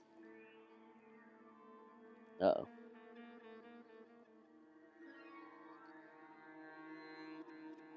I think that's where the disappointment comes from, though, because it's like I see the familiar faces, and I'm like, oh, I know, I like these people. I like the show, and then when it doesn't necessarily hit the right spot that it used to, it's like, it's disappointing. But I don't know. I still find some enjoyment in it, if anything, out of amusement.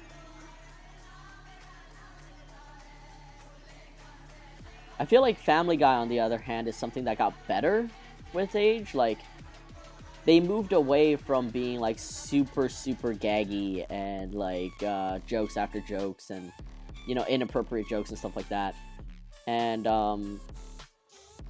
they started experimenting more and leaning heavier into, you know, like Stewie and Brian's relationship, or like Stewie as a character, not just like as a punchline kind of thing. So yeah, it's strange. But speaking of like American cartoon sitcom things, I never got into American Dad. Never got into the Cleveland Show. What else?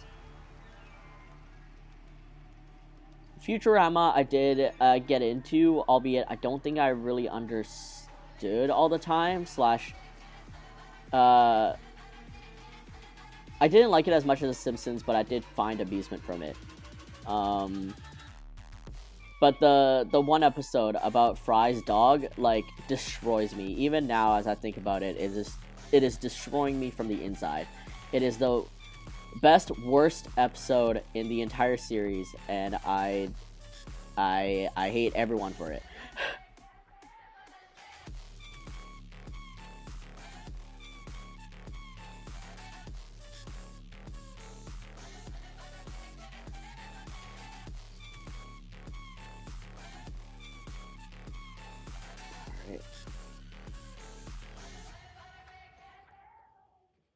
Maybe I'll fill in the eyes later. This lag is really tilting me.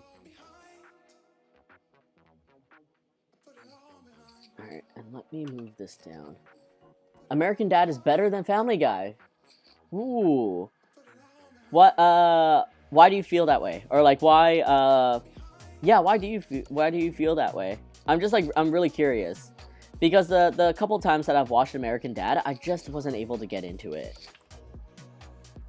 And of course, like, all this can be like completely subjective, but I'm just really curious.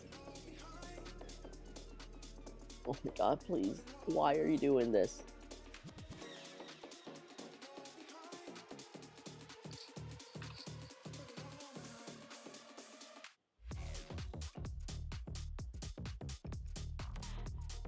Okay, I'm gonna move you somewhere here. And your ears should be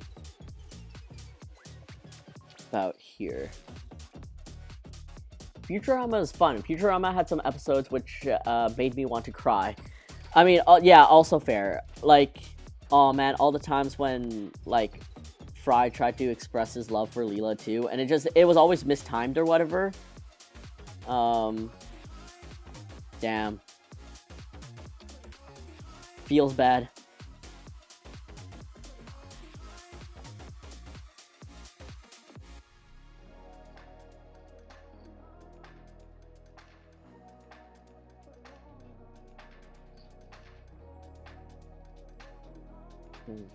Here and here.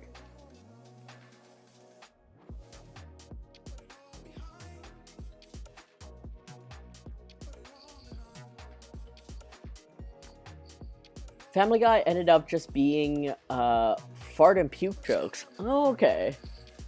I'm about to go run with the doggos before it gets dark and rainy again. In case I miss it, have a great rest of the stream. Jade, thank you so much. Have a great time with your sweet little babbies, and I hope to see you sometime soon. If not on your stream, then on mine. And take care, and thank you so much for dropping in today. Bye! And some of the Family Guy jokes are too offensive and not funny.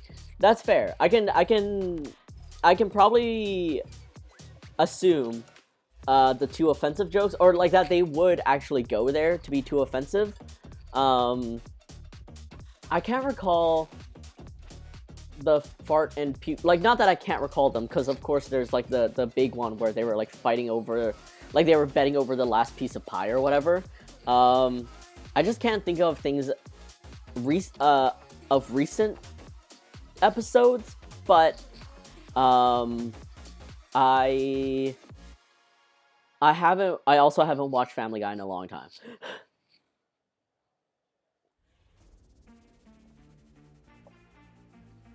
I stopped watching a show like a decade ago. Oh, okay. That's a decent amount of time, yeah.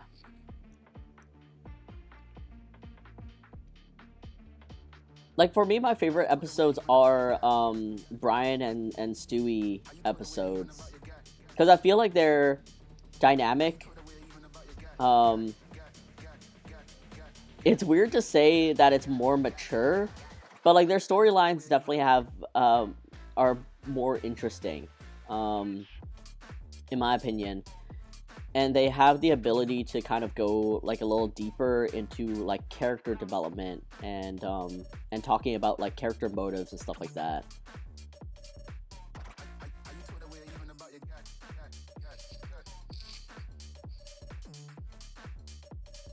Oh yeah, and I recently watched Glass Onion on Netflix, literally this past weekend. Hi, Nee, that's you, right? Please tell me that's you. So leggy. I still don't know how to pronounce this name you wrote, so I'm just gonna call you Nee. Nee, Happy New Year! The moment of thinking about who it is, sweats. Happy New Year! I hope your 2022 was a great wrap up, and I hope your 2023 has been a good, smooth sailing so far. How have you been? How's everything been? How's life? How's your big babby? How is all the good stuff?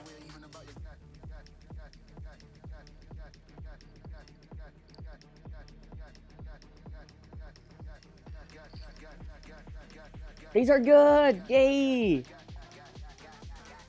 Are you working on anything like creative or video related or fun lately? Living life, come visit. Nandescon is back on my radar. I need to double check the dates. I haven't heard anything about it yet, but one of these Denver, Colorado cons will be on my fucking list. I swear to God. Because I'm traveling again, and we'll figure it out. I'll visit you in the boonies, you know? I'll trudge up the mountains and through the swamps to visit you.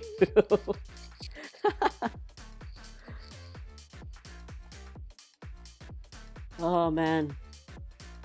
Oh, that was another thing that I had to really deal with for the past couple of weeks. So, like, February and March is usually not a busy con season for anyone. But this February, the first weekend, I'm going down to Portland for a pug charity. It's mostly just gonna be a vacation, but I get to support a charity. I get to play with pugs. It's all great. And then the weekend after that is the local comic convention. Excuse me, here in Vancouver. And then the weekend after that is a Japan market, so like a market run by these like Japanese organizers that were asking if like me and a couple other local artists that are more pop culture, cutesy, anime based would be interested in exhibiting at. We haven't heard anything about it yet, which is kind of scary because it's already January, so it's like this is like nearly a month and a half away. But I kind of have that booked down. And then the weekend after that would have been Emerald City Comic Con, which I was debating whether or not I should go to the Japan market or Emerald City Comic Con, and I was weighing my pros and cons. Can I do both? Should I do both? In the end, I decided to skip out on Emerald City. I think in particular it was because like the last Emerald City was in August, so it's barely half a year before this Emerald City happens again, and in a way I feel like it's a little too soon. Second, it was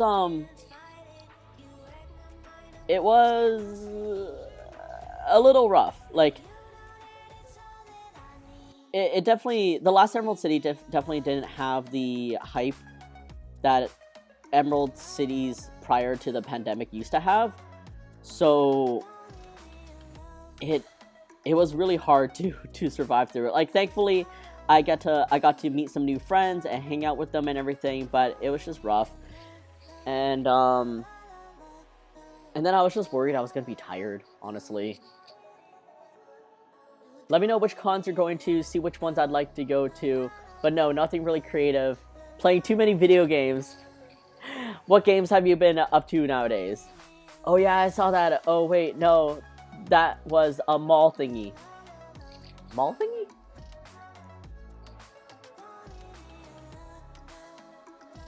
Is there a pug charity in a mall? Are there pugs at a mall? My friends are trying to get me to play, what's it called? Deep Galactic Rock? Deep Drill Rock? Galactic Rock Drill? Something like that. Where you play as, like, these dwarves, on a planet, like, mining it for its resources, and it's, like, Deep Galactic Rock, hey! It's fun. Yeah, my friend showed me, and it's, like, it's something that I think I would be interested in, but once again, it's another thing of, like, time. Oh, neat, I also applied for Anime Expo. I'm not counting on getting in, but I did apply, so we'll see. I have returned, Puglie the Train. Catchy, hello. Welcome back, and yes, we are drawing a cursed Puglie Train for Valentine's Day. I'm still also trying to figure out how the logistics of this train works. Like, how does the anatomy of this train work? Does it have to make sense? Because, like, this ear is really, really bumming me out here. Anime Expo is too much for me now. So many peeps. Okay, that's very fair. That is very fair. Also, like, half the Artist Alley got COVID last year. So, we'll see. We'll see.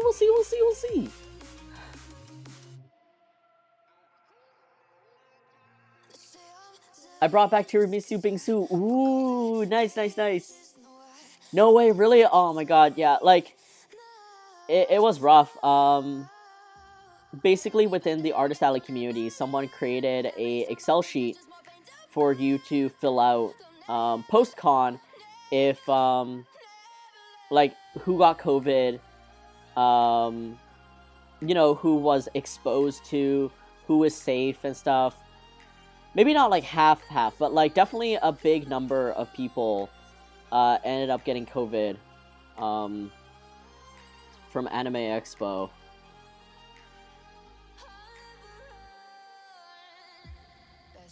Like, the air quality at Anime Expo is always awful. Packed with, like, people, even if everyone wore masks, like, it wouldn't have mattered. I don't think it would have mattered. I think some people that did keep their mask on, like, had a better chance of not getting it, but yeah.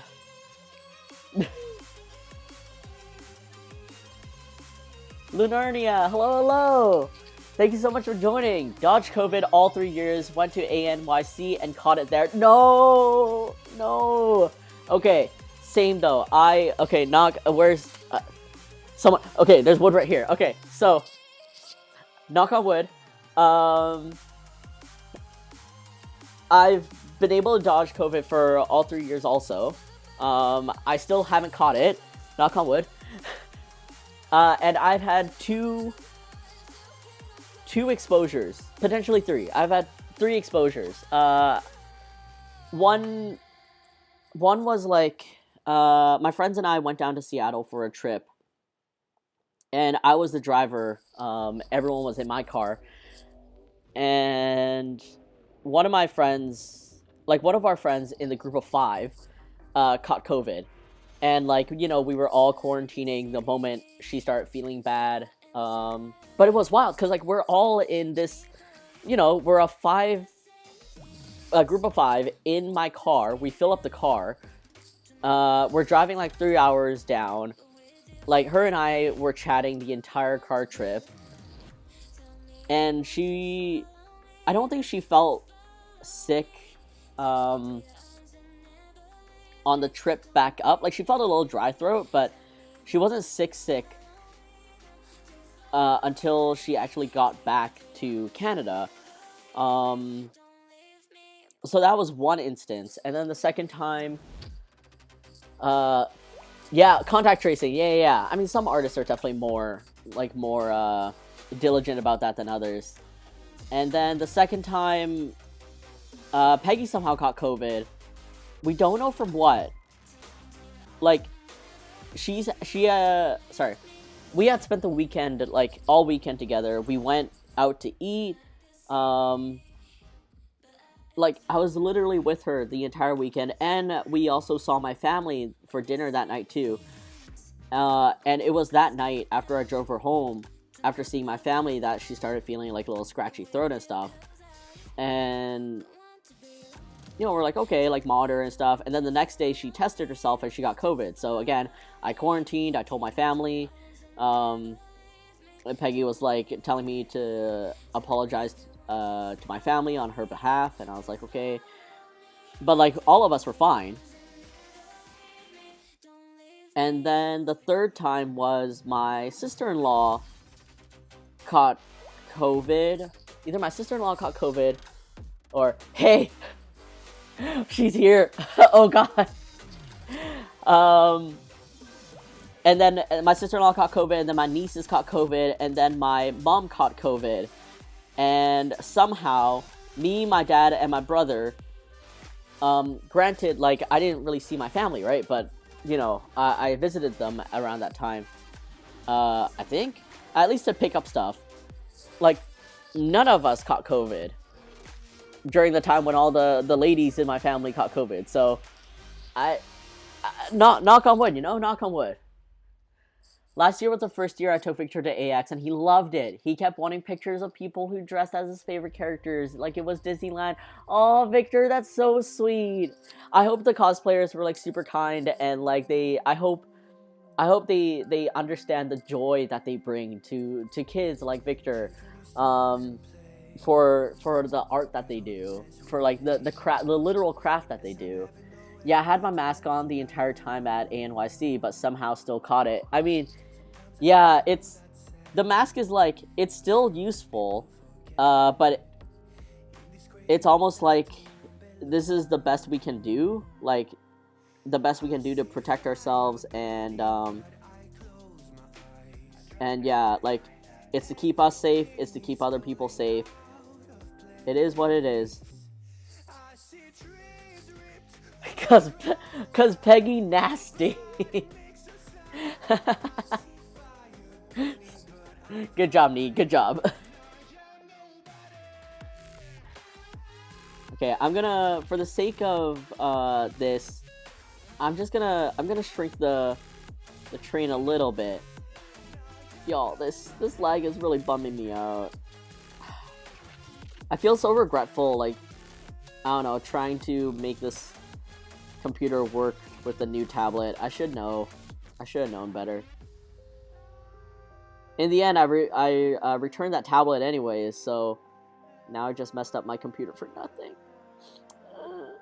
I'm so sad.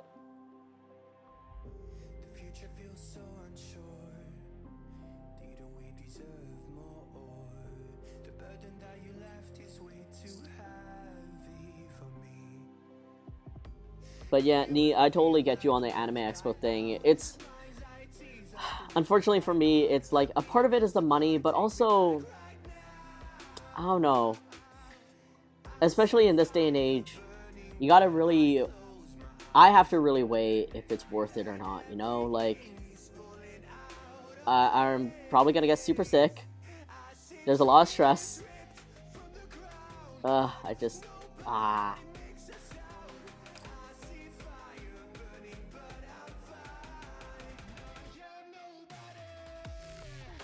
Alright, this is a little bit more tubey than I expected, but let's do this here.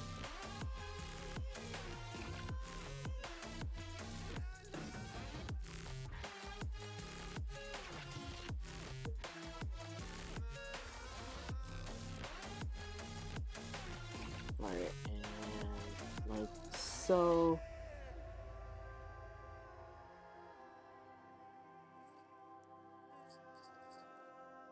What's wrong with the computer? Hey Hammerbeard, thanks for joining. So the first thing that's wrong with my computer is the fact that it's a 2012 MacBook Pro, so it's old. It still runs super smoothly, when it's not live streaming. But I think I really messed it up when. Excuse me, I'm just like burping. I think I really messed it up when I got a new tablet, something that I was hoping to travel with. And, of course the tablet required drivers, so I downloaded the new drivers that was going to override the old drivers that I had that would make the current tablet I'm using, the one that is also really old, have issues or, I don't know, become obsolete or something. So I had to play around with, like, downloading drivers and, making things work together and stuff like that. And I think in the end, the way the drivers work, or the way they overrode each other, or something along those lines, messed up. And now, like, my tablet doesn't work like it used to. And they're really small pet peeves, albeit, like, right now, this is something that I didn't expect. So, like, one of the things is, back then, when I would, like, unplug my computer, or I would, it shuts down or whatever, when I open it back up, like, the tablet's fine. It's like, oh, I recognize this computer, and it's just ready to go the moment I, turn on my computer, plug it back in, etc. But now, when I do any of that and I plug it back in, the mouse, so like if my mouse is on my main computer, like my second screen, if I move my pen to my tablet, it should pop right onto, like, underneath my pen. But what ends up happening is it ends up moving the mouse as if the monitor, like, my computer, is an extension of the tablet. So if the tablet screen is realistically this large, which it is, the program thinks the tablet screen is this large. And so if I'm on the far right of my tablet screen, then the mouse is on the far right of the monitor. But if I'm on the far left of the tablet screen, then it is on the far left of the tablet. So I basically always have to reload my settings into the driver app that this thing came with. And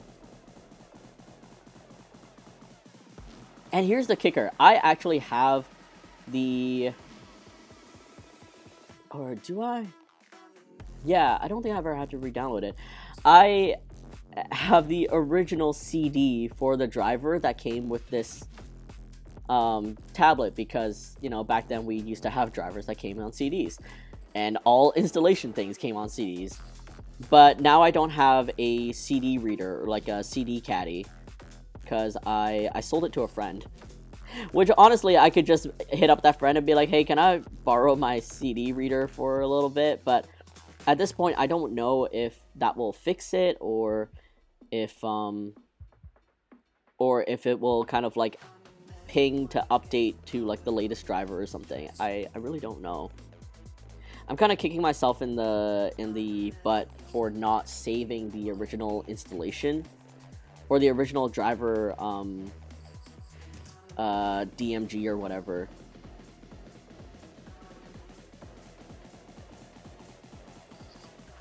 So yeah, that's kind of the long story short, which is drivers have messed up for my tablet. It's nothing necessarily wrong with my computer, but I also worry that something is wrong with my computer because of it. You know, I wonder if I can add a fat roll to... No, it looks too weird.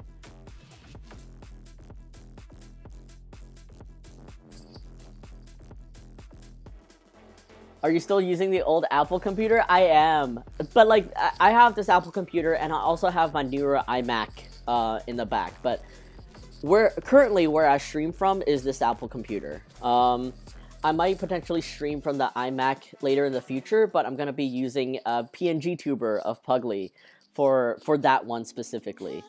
Because the camera angle and everything for that one is a little off. I don't want to get a separate webcam and find a place to hook it, so I'd rather just PNG tuber it. Yeah, I can imagine as a seller, I think your experience is different from my own. Yeah, okay, fair. I mean, you might be able to search by product and find the DMG for the tablet. They are usually out there online. You could uninstall the ones that fudged everything up too. That's my 2 cents. Yeah, so that's what I ended up doing, but I forgot which version or year worked best for either my tablet or my Mac. Because I know for a fact that it wasn't like the latest driver that I originally had.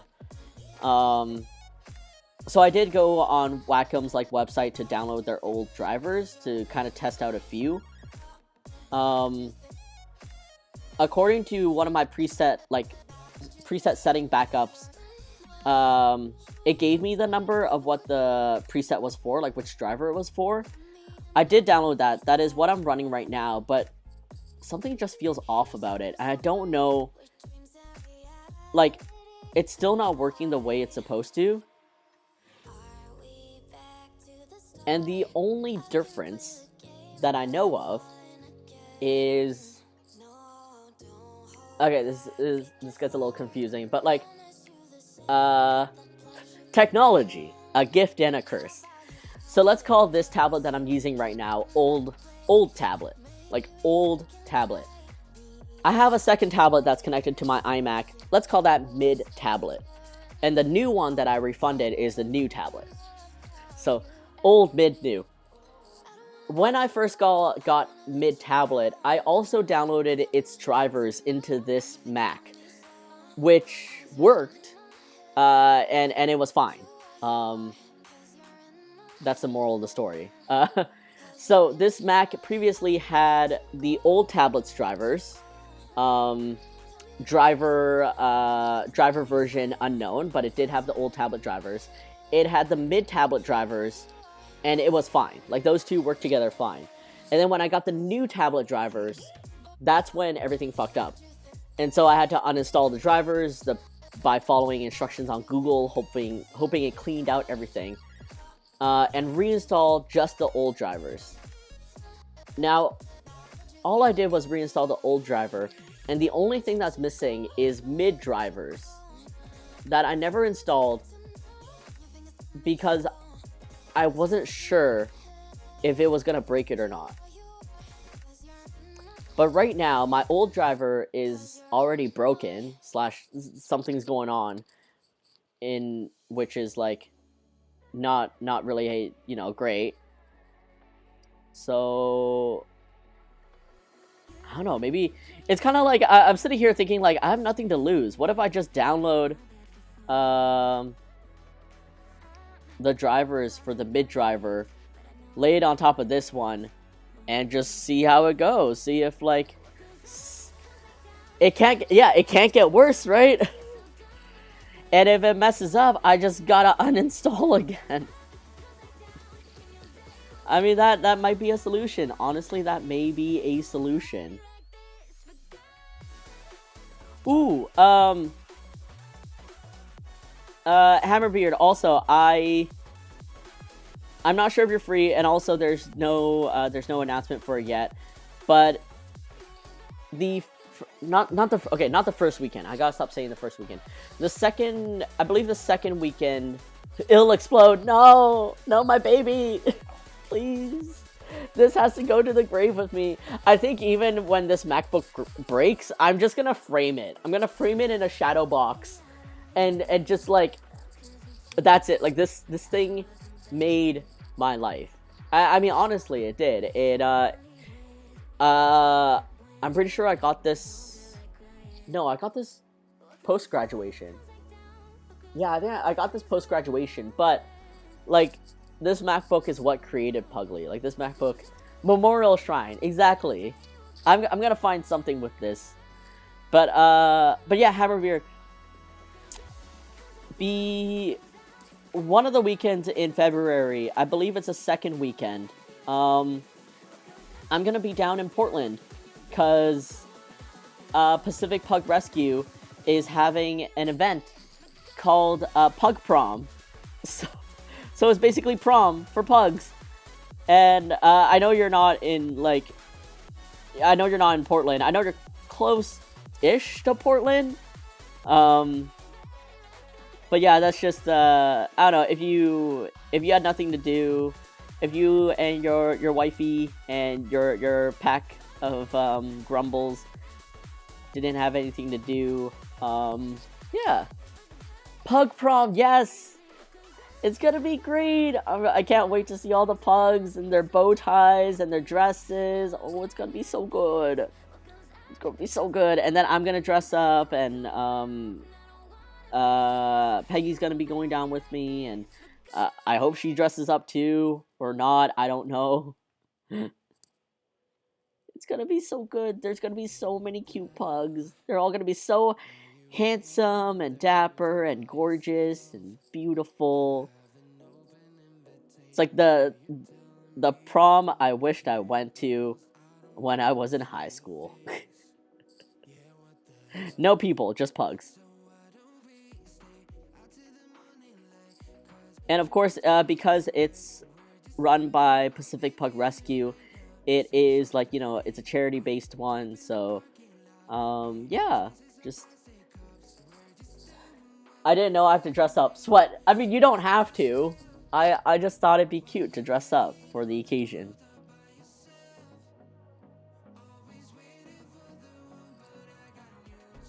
I don't exactly know how it's gonna work, because apparently dinner is provided, so I'm like, are we included in the dinner? Is there a time when, like,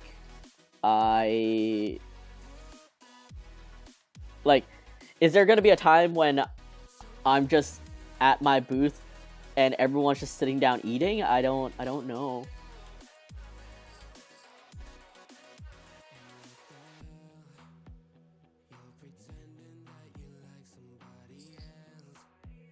So cute. Yeah, no, I can't wait. I hope people dress up. I really do.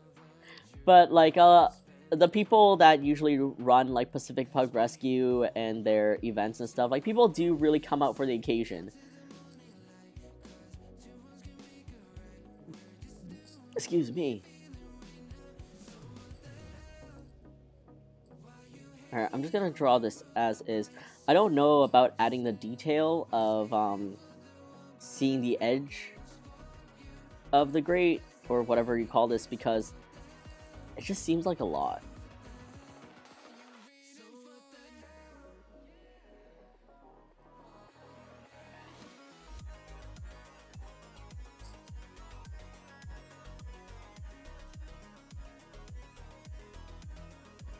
But yeah, I'll be going down with the Puglie Mart, of course. And I don't know, I really... Pugs! I just remember the first time I did an event with them. It was for their Halloween, their Pugoween, and it was the first time I exhibited for or at a pug charity, for a pug charity, whichever or. And I just want to do more of it. Like, you know, honestly speaking, it's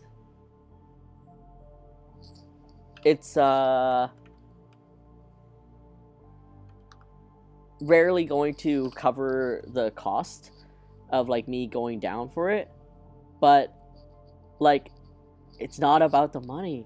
It's about the community. It's about supporting a cause that I really believe in, and it's about being around pugs.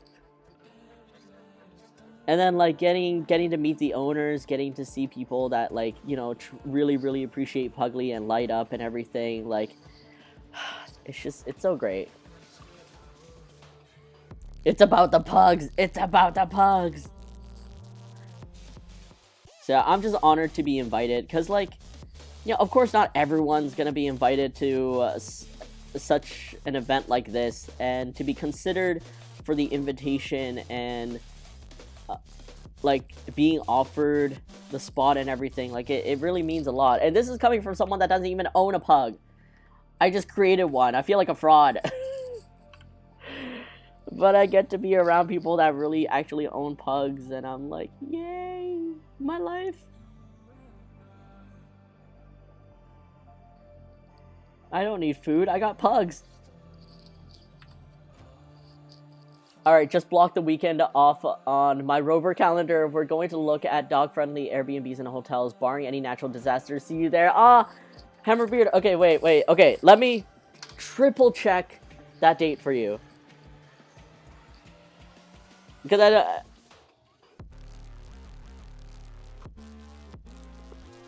Saturday, February 11th. So it's not the full weekend, it's just the 11th. I checked online, it's the 11th. Okay, good. Yeah. Yee. Save the day, prom night. Yeah, pug prom. Oaks Park Dance Pavilion. So yeah, if anyone else is in the area, okay, this is awful. Why did I think to show you this way? Let me do this properly, because I have computers. Why did I?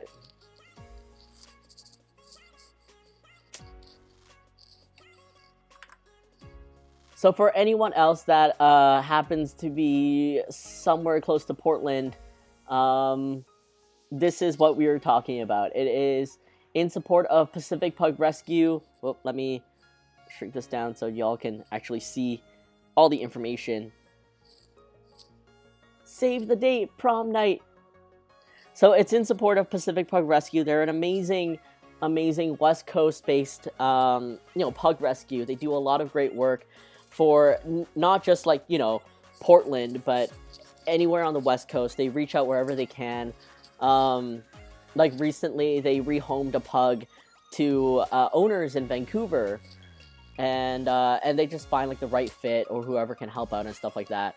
And then look, special guest Puglie and Sophia the Chomp Queen. I mean, I honestly don't know who the Chomp Queen is, but I can't wait to meet her. But there's me, and I can't wait. It's from 6 p.m. to 8:30 p.m. There's gonna be dinner, vendors, selfie stations, and a raffle and silent auction. And I should probably reach out to them about that silent auction thing. Yeah, I don't know. I don't actually know how the events list is gonna go. Like, what if there's a time when dinner's happening and I'm just like standing at the Puglie Mart, like twiddling my thumbs, like, I don't know either, but oh my god, you gotta get some selfies with pugs. Oh, I absolutely am. I am gonna. But yes, Matthew, I can't wait to see you. It's been so long, and I can't wait to see your face. And I have some exciting things. I need to arrange some things to be ready for Portland, to ship it down and stuff. Oh man, it's just, dates and time. I'm awful at them. I'm so bad at dates and time. But yes, this is the prom night presented by Pacific Pug Rescue. I gotta make some social media posts for them, like not for them, but like I want to make social media posts to post on my own in support of them, and I need to figure out like where Peggy and I are staying, and then I need to ship stuff down, like inventory down. Things to figure out. Love it. Happy that you're involved. Thank you. Yes. Oh, I hope you get a group pic. Just you and the pugs. Oh my god, yes. Just any pug that will have me. And I know there's some pugs that like I wish I could see again. But I know they passed away during the pandemic. Like there's this one pug called Stella, and she was so cute. Like her face was like squished down this way, so like her face was kind of ovalish, and she had those like big old beady eyes, and she was an old lady, so she had like a couple of extra wrinkles and like salt and pepper on her, and oh, I just love her so much. But yeah, she passed away during the pandemic, and I'm sad I never got to see her again outside of like that one time I met her at Puggleween. But then the owners rescued a new pug called Eleanor. Very fancy pug names. So I can't wait to meet her and see the owners again.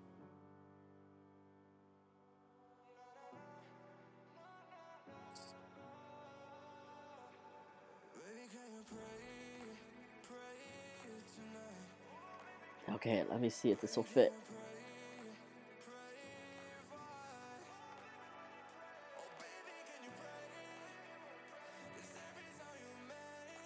Oh, and the funny thing is the first time I went down for Puggleween was also the first time that Peggy and I had ever been to Portland. So it was really neat. The scary thing was it was also that time, like our first time in Portland, that there was a Nazi march or whatever protest. Not a protest against Nazis, but Nazis like having a protest for like their stupid rights or whatever shit. Back to work for you. Okay, bye Matthew. Thank you so much for dropping in. Have a great time at work, and hopefully see you next stream or just soon face to face. Take care. And yeah, they were having their stupid clown show like a block away from mine and Peggy's hotel, and we didn't actually see it.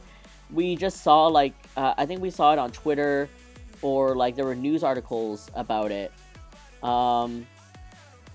And I think that night, like, we luckily didn't go out. I think we were just sticking around the hotel bar that night.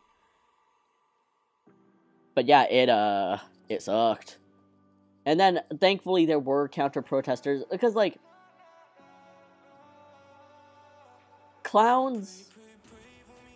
circuses that are not fun for the whole family need to be stomped out. And so I'm glad there were counter protesters. I don't think anyone got significantly hurt or anything. But it surprised me, because my impression of Portland online, and also just around Portland, like seeing the bookstores and stuff, it was a very inclusive, very progressive area. So I was kind of shocked that there was a shit circus in Portland. But one of my friends, when I told the story to,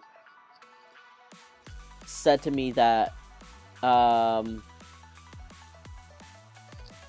Portland is very progressive, and very like everything that I had impressions of, but there's also just this like hidden community of just the absolute worst people who stay quiet because like Portland is so outwardly like great, like progressive and inclusive and everything, but they just hide in the shadows. Um, there are sometimes alt-right protests in America, sadly. It's disgusting to see. There are right-wing people in the most liberal cities given the huge population of cities. They're not the majority, but they exist. Yeah, exactly. And they are loud, and they are oddly proud for nothing in their life. So yeah, it is wild time. I think the funniest thing to me is seeing those like articles about dating apps, like dating apps made for conservative people, like real Americans or whatever. And then people complaining that like, oh, it's mostly men in there, or like no woman, there's like no woman on the app or whatever. It's like, oh, I wonder why women aren't signing up to be with like people that won't treat them well. I wonder.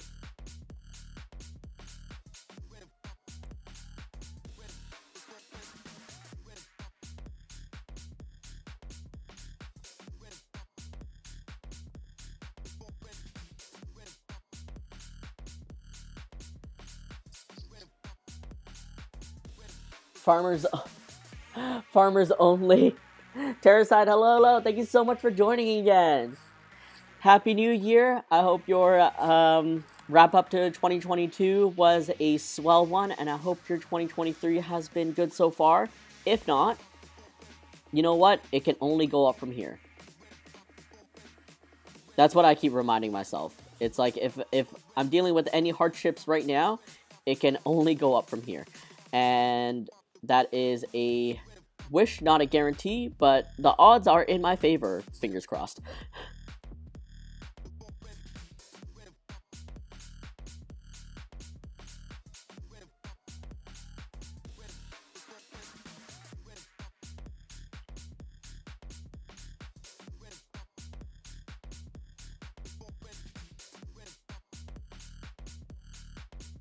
Let's see, there we go.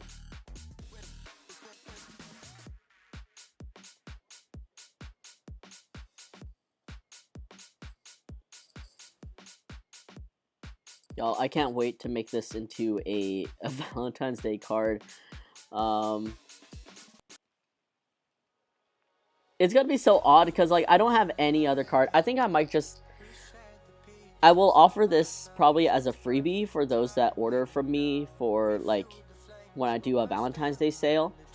And I will also offer it like as for purchase if anyone wanted it.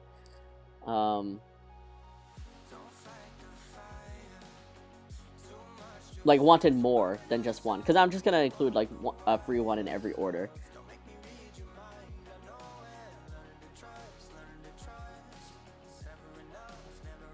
Okay, I gotta move this down a little bit.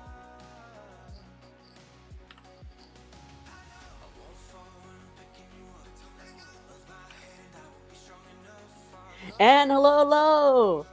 Happy New Year, Anne! Thank you so much for visiting. How are you? Sing. Just popping in to say I love you so much, and this is very cute. Ah, thanks, Anne. How was your stream? You had a stream earlier, didn't you? How's everything? How's wrapping up 2022? How's getting into 2023? You got some exciting projects under your belt, I can see. No spoilers, no mentions, but you know, always cooking up great things for your fans and for the world. But yes, I'm working on this cursed Puglie train for getting a head start on Valentine's Day. I guess.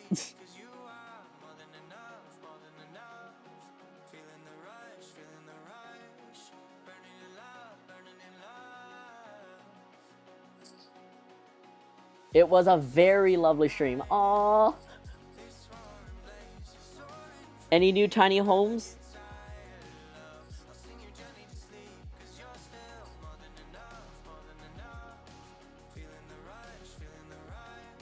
Let's see. get this over here.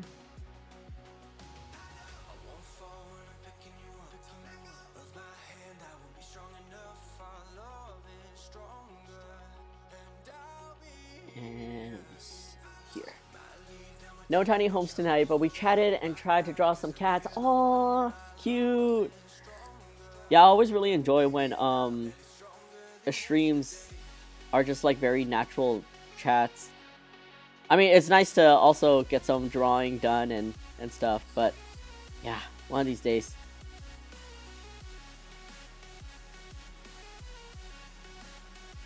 Ooh, and have you ever, also, I want your hoodie. These will be coming soon. Gonna be lurking and wanted to send you all the love. Thank you, Anne. Thank you so much for the lurk, and I hope you have a great, what time is it for you? Dinner, or cool down, or just, lay down on the couch with your hubby. I'm gonna eat. Thanks, Anne. Love you too. Have a good night.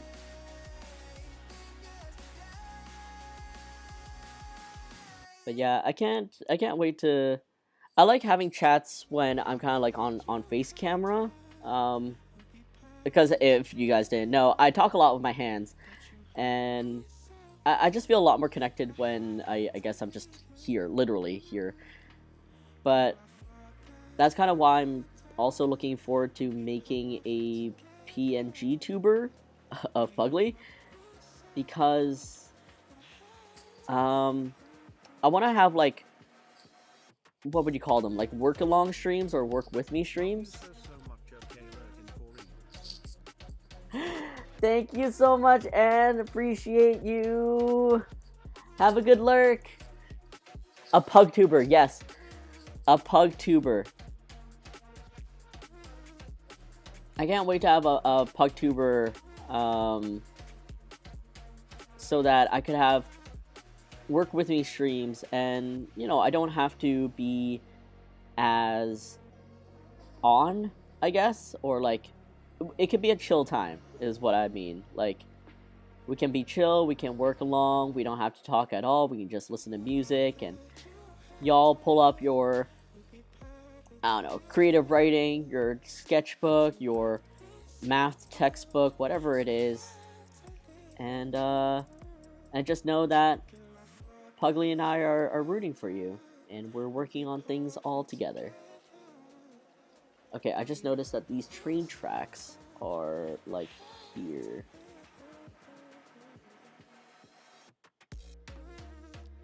I will probably draw this with an actual stroke, so it's easier. And then this is like here. At some point, I'm just taking creative liberty because I can't see very clearly what makes up this train, but so long as people get the idea, that's all that matters.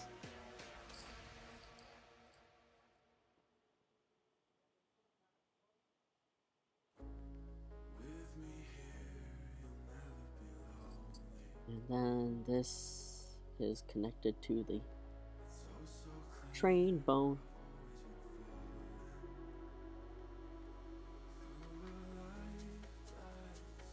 Another thing with the PNG tuber that I'm looking forward to, which I mentioned before, is potentially playing games. Yeah, I'm just a little self-conscious of myself when I play games, because I know I get hyper-focused, and I don't know, I look like a big old face. So I just wanna be able to also relax a bit and not have to worry about, I don't know, me breathing with my mouth open the entire time I'm playing a game.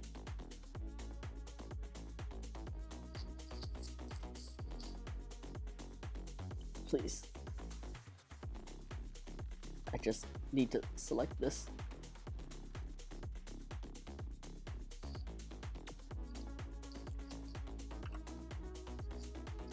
It's always chill here. I mean, for sure. For sure it is. And I'm glad it is for all of you too. But we can be even more chill.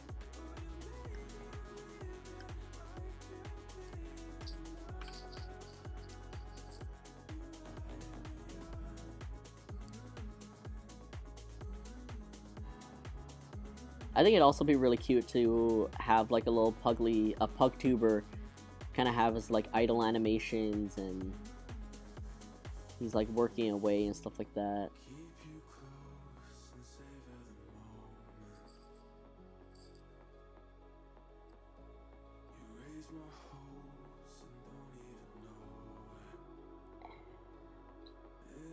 It's so odd. You don't have, like, you literally don't have the thing. I have to understand that this is a cartoon card. Like, this is a cartoon card drawn in a cartoon. So, like, it's 2 times removed from anything that's actually realistic in terms of train anatomy or whatever you would call it.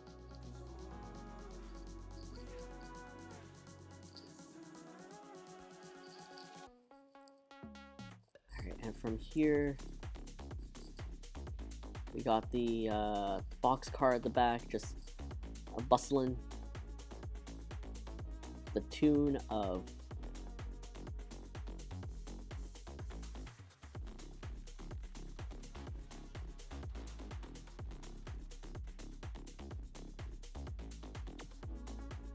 and I should be allowed to have a little bit of artistic license too, drawing this.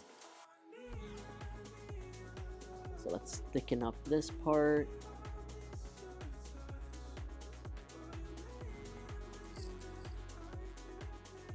I choose you.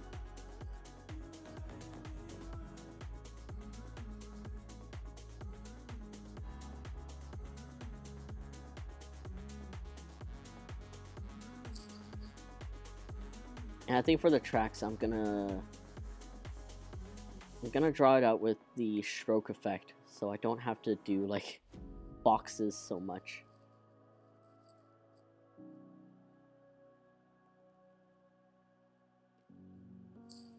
And then there's a heart right here.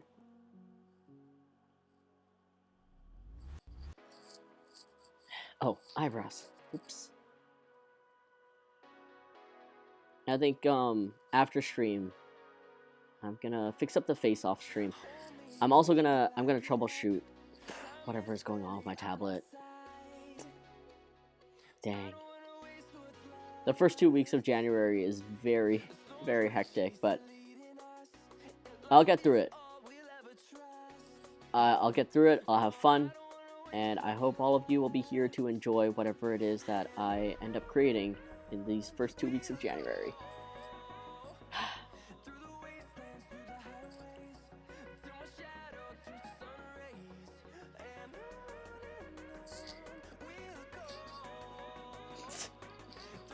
This is so...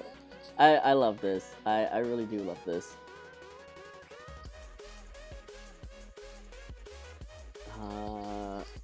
Yeah, let's crop that. Let's move this down.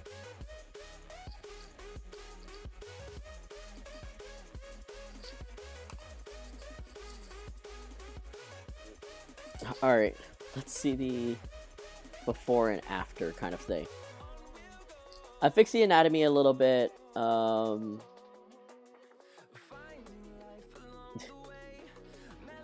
Shrunk the train a little bit. Just made it more Puglie shaped. I feel like the bottom is still kind of messing me up, but I really have to understand that, like, even the original cartoon has a weird, like, forced perspective where the tracks are like twisting. So I have to understand that, like, that's just how it is. I might adjust it a little bit, but I think so far it's pretty solid. Is there room for heart-shaped steam clouds? Yes. Yes, there is. I think eventually, I'm not gonna... Well, I will make room for heart-shaped steam clouds. I'm definitely gonna end up parodying this card, but I think for maybe like a sticker version or something, I'll make it a little bit more fun. It's gonna be such a cursed sticker. I don't know. I don't know. Yeah, I guess we'll see. I was contemplating making this the Sticker Society exclusive. I'm a little worried though that not everyone knows this reference. Like, I don't want to assume everyone does know this. But we'll see. We'll see.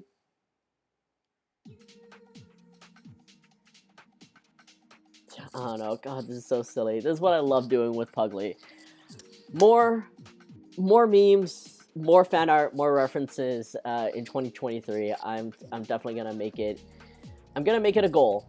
How much I'll get to it, especially with all the new responsibilities on my plate, I'm not sure, but there's a lot of things that I'm really excited about in terms of like taking over like social media again. It's having the time to plan how I post things and what I post in what like string or series of things. The newsletter I'm taking over, and I'm really awful at writing, but I think I'm just gonna write like how I talk. I'll try to clean it up a little bit so it's not too rambly, but yeah, I want to get this. I want to be able to share more with all of you, one way or another, and get more comfortable in front of the camera. Like, I'm comfortable enough in front of the screen, but whenever I'm in front of like a video recording, it's like I have to re-record myself nearly 5 times at least because I'm always jumbling my words. Somehow being live, I still jumble my words. You guys can catch it, but it's a little different. So we'll see. The reference is 30 years old this year. No, Desire, don't say that. No, that means I'm so old, and that also means that some people will absolutely not get it. Keeping Puglie relevant, one meme at a time. Yeah, we're working up in the years, you know, Max Black Cat. Like we'll start with like the oldest memes, and then we'll like slowly make our way up, and then suddenly like Gen XYZ is gonna be here, and I will be like Omega Boomer by then. I'm sure Boomer won't even be the word to describe me back then. Well, actually, it'd be Millennial. Like, I'll be a Millie. Like, that's literally what they'll probably call us. Like, oh, it's a Millie. Like, sad face. But with all this said, we are hitting the 2-hour and 46-minute mark. I just want to say thank you all so much for joining me. It has been such a great time updating you guys and showing you guys all the sneak peeks of all the things that we have in store coming up and the updates for good or bad. No, nothing bad. Just unexpected and something that will keep me on my toes and will hopefully be an interesting process for all of you. Every generation hates the millennials. You're right. Can't win. So we'll just be unapologetically who we are. That's all we can do. Let's see who is potentially still on.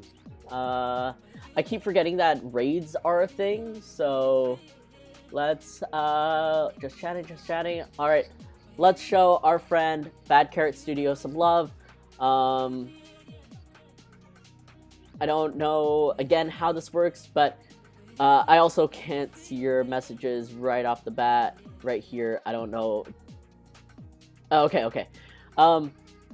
Thank you all so much for being here. Thank you so much for working on the Lion Dancer Puglie with me, and then with this cursed Puglie right here.